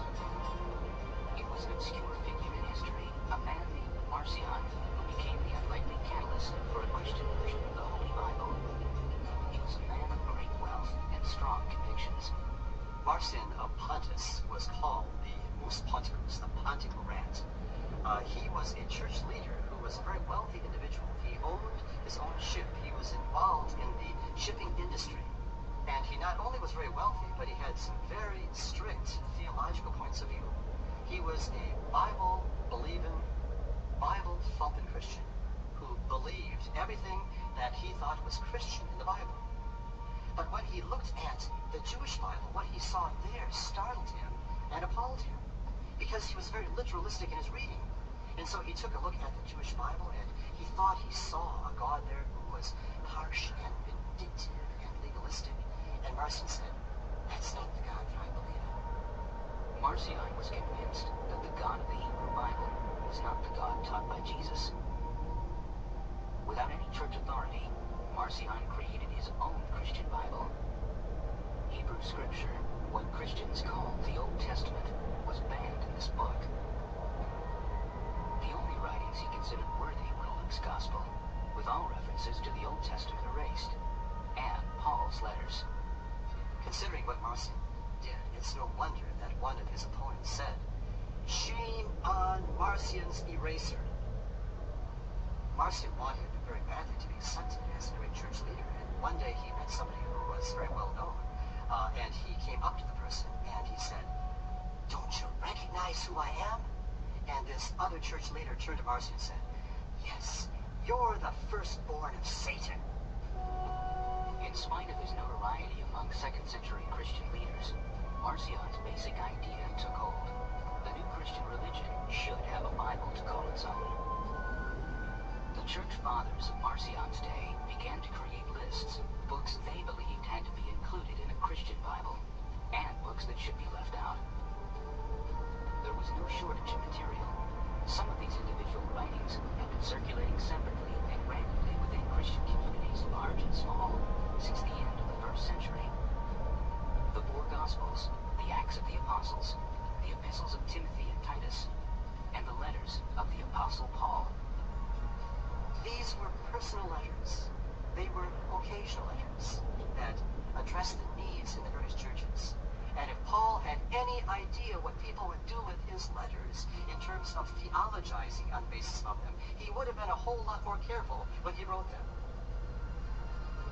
By the year 150 AD, hundreds of manuscripts were being written by the emerging Christian leaders and theologians throughout the Roman Empire and beyond. But another century would pass without an officially recognized Bible. Then, on October 28th, 312, everything changed.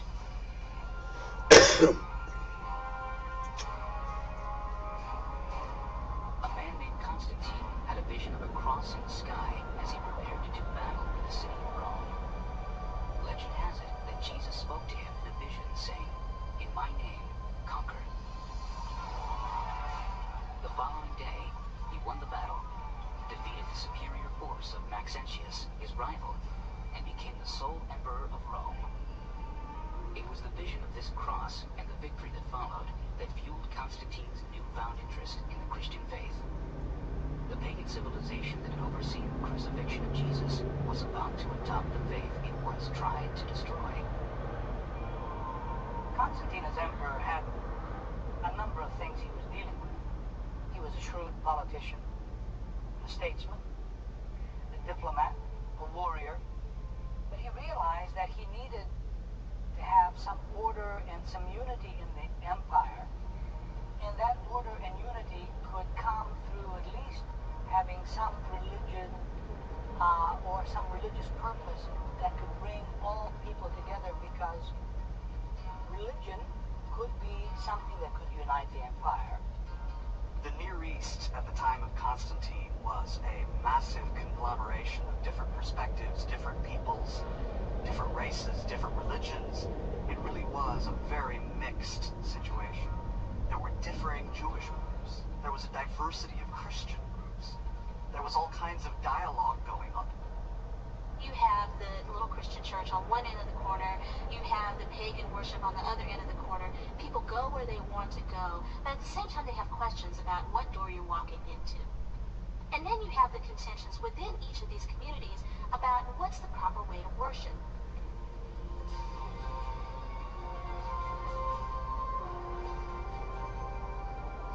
There were in the early church a wide variety of ways of being Christian.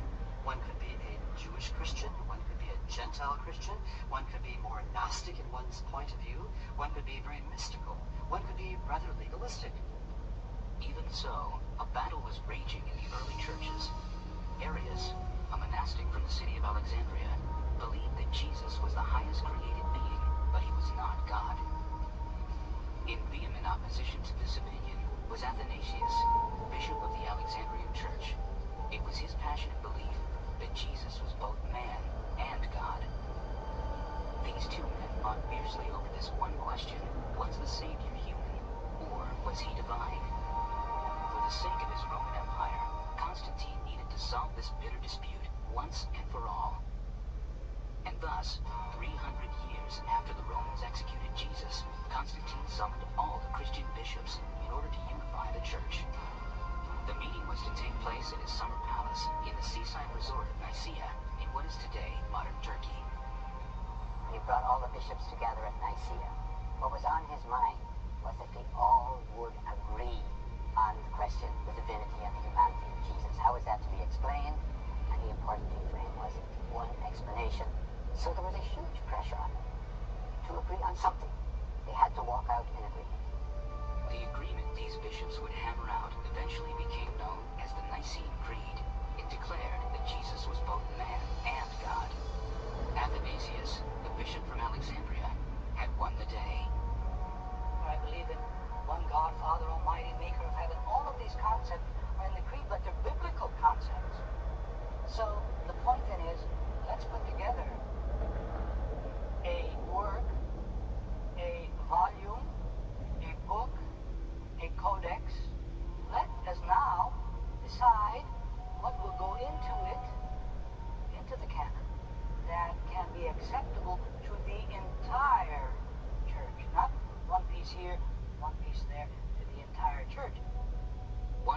was present at the Council of Nicaea was Eusebius, Bishop of Caesarea in Palestine. Eusebius was fascinated by Christian antiquities, and he had immersed himself in the manuscripts housed in two nearby Christian libraries, one in Caesarea, another in Jerusalem. The same year the Council of Nicaea met, Eusebius published his church history. In it was a list of 18 books he believed should make up a Christian canon. And what was interesting about that is that he mentions 3 different types of books that people were reading. There were the accepted ones, such as the 4 Gospels, the Acts of the Apostles, Paul's letters. These were all accepted. Next in order, the extant former Epistle of John, and likewise the Epistle of Peter, must be recognized. After these must be put, if it really seems right, the Apocalypse of John, concerning which we shall give the different opinions at the proper time. Eusebius was only too aware that many of his contemporaries thought John's Apocalypse bordered on the heretical, that its violent imagery seemed at war with the Savior's message of peace. Then a mighty angel took up a stone like a great millstone, and threw it into the sea, saying, With such violence, Babylon, the great city, will be thrown down, and will be found no more. Do you really want to have a book like that in the canon? With all the fire and brimstone and the hatred and the anger and the animosity that is found there? Do you really want all that damnation in the Bible? But he mentions other ones that he thinks are disputed, including ones that we now have in. For example, 2nd and 3rd letter of John, 2nd letter of Peter, letter of James, letter of Jude. He calls them disputed. And he mentions other ones that are not in at the moment. And then there's the heretical ones that are not in anyone's list.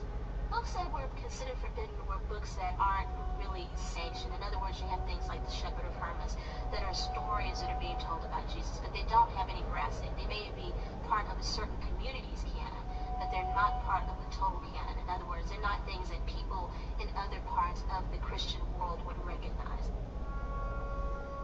6 years after the Council of Nicaea, Emperor Constantine sent a letter to Bishop Eusebius, giving him the job of creating an official Christian Bible. I have thought it expedient to instruct your prudence to order 50 copies of the sacred scriptures to be written on prepared parchment in a legible manner and in a convenient portable form by professional transcribers thoroughly practiced in their art.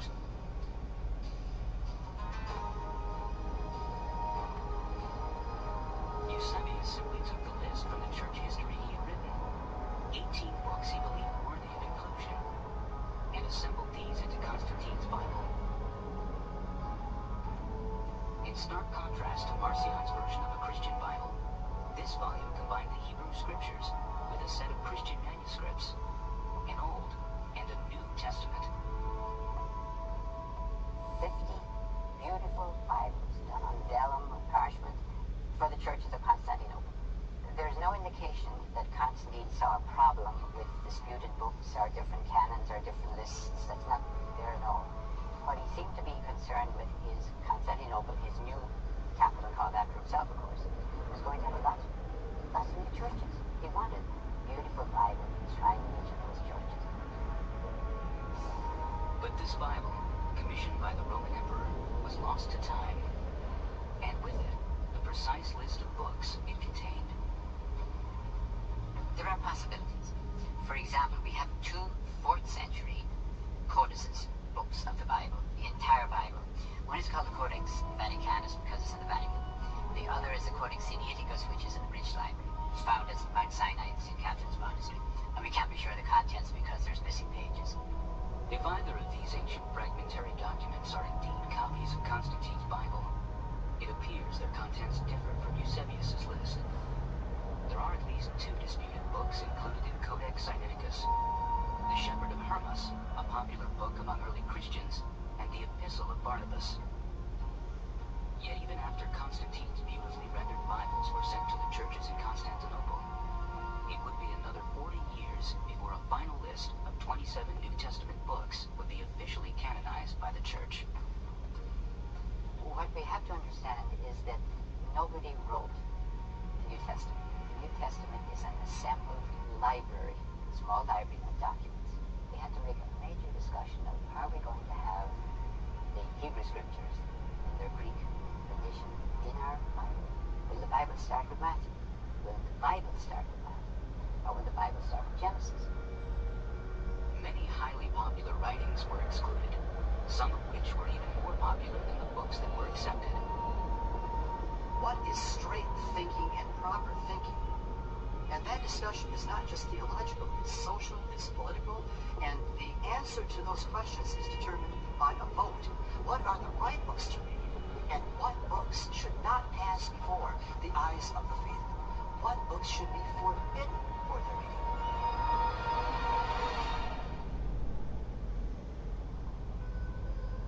In biblical times, hundreds of scrolls and manuscripts circulated throughout the Holy Land, tales that appeared to shed more light on many well-known biblical figures. Most were not included in the Hebrew or Christian Bibles. A little-known ancient text called The Life of Adam and Eve is one such writing, a forbidden book that tells a more detailed story of creation than the familiar tale found in the Old Testament. Eve said to Adam, "My Lord, would that I might die. Perhaps then the Lord God will bring you back into paradise. For it was because of me that the Lord God grew angry with you."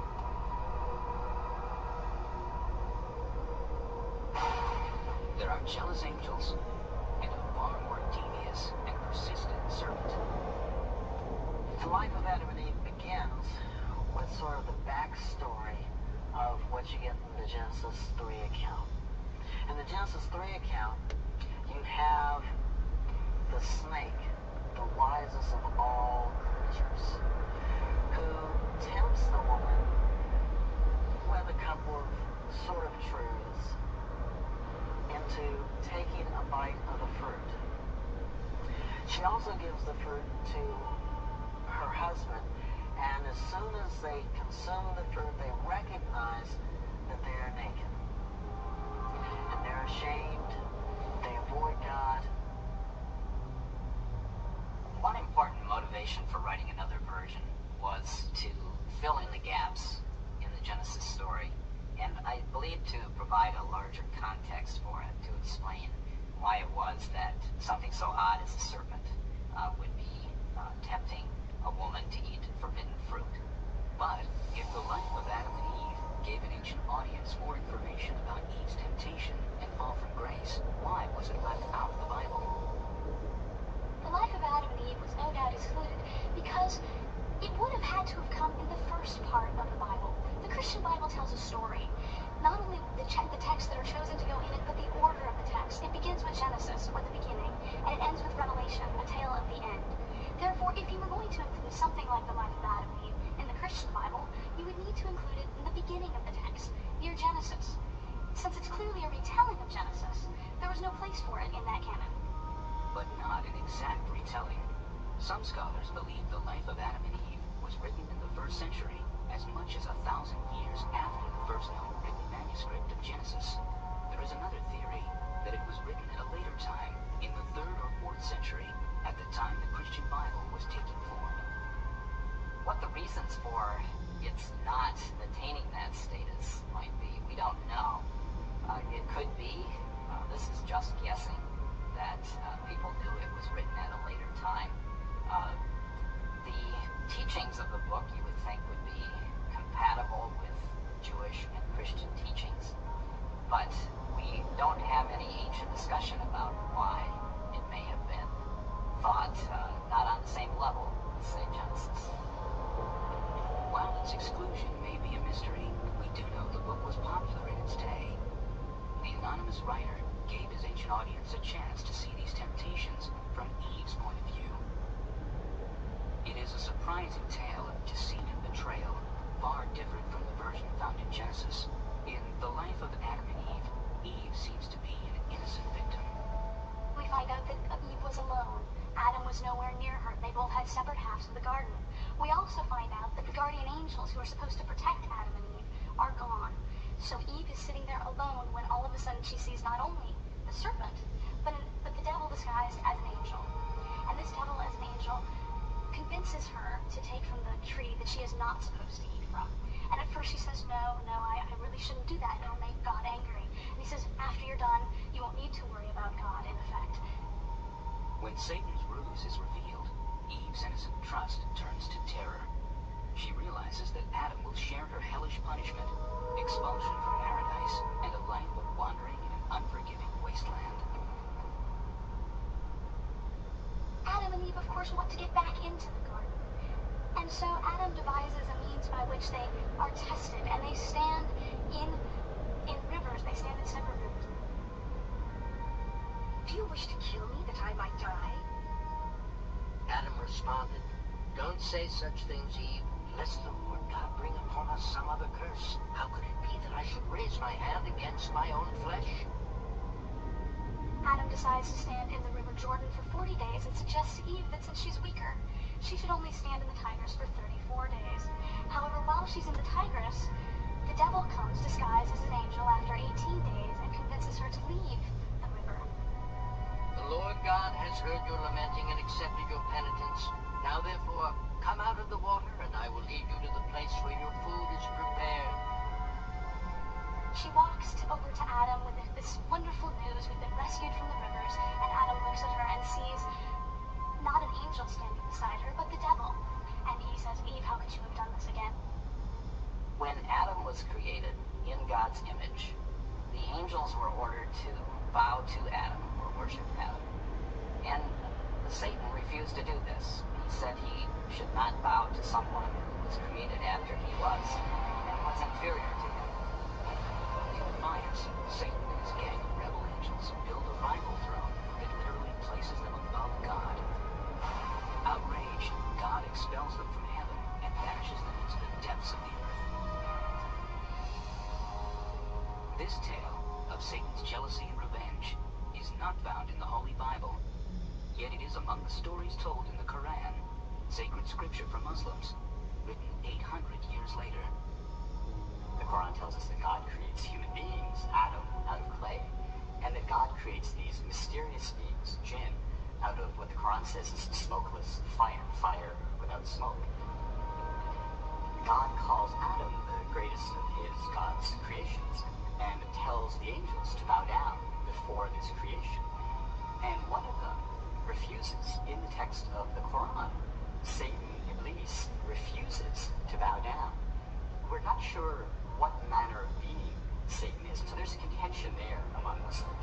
Is this an angel that disobeys? Because how can the angels disobey God?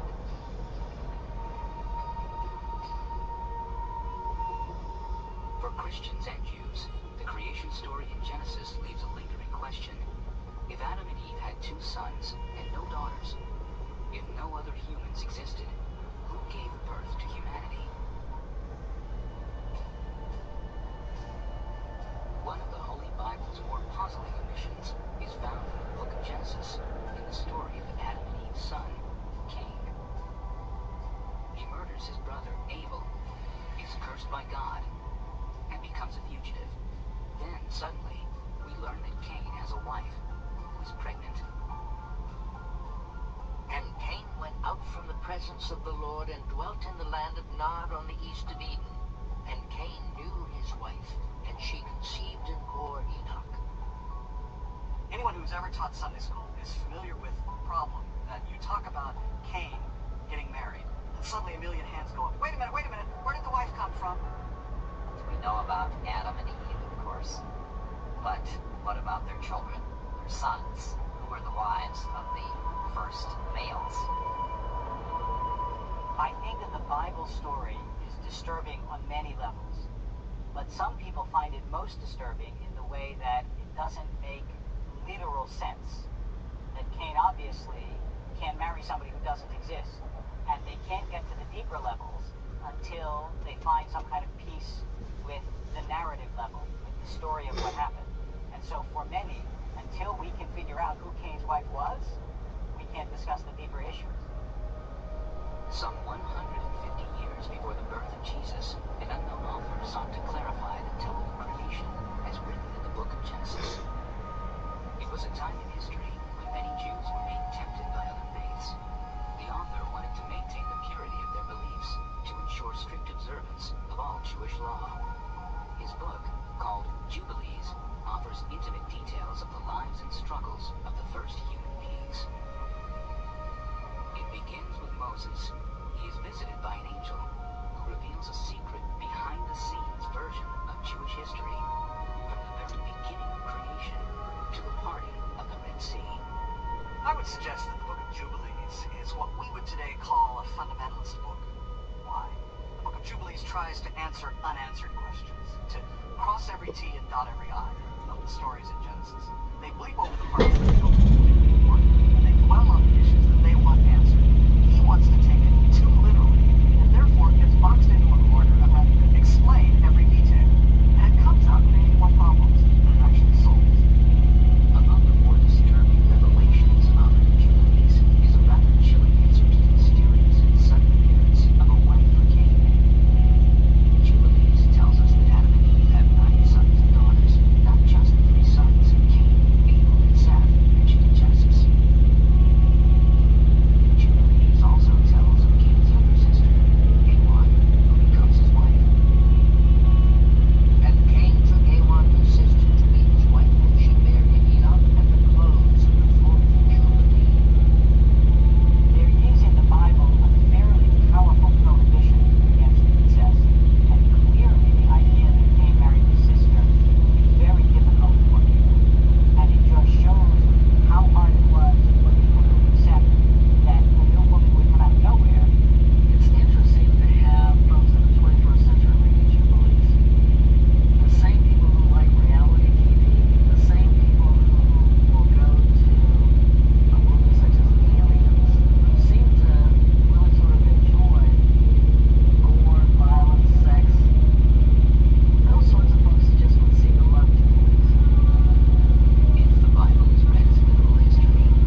check on my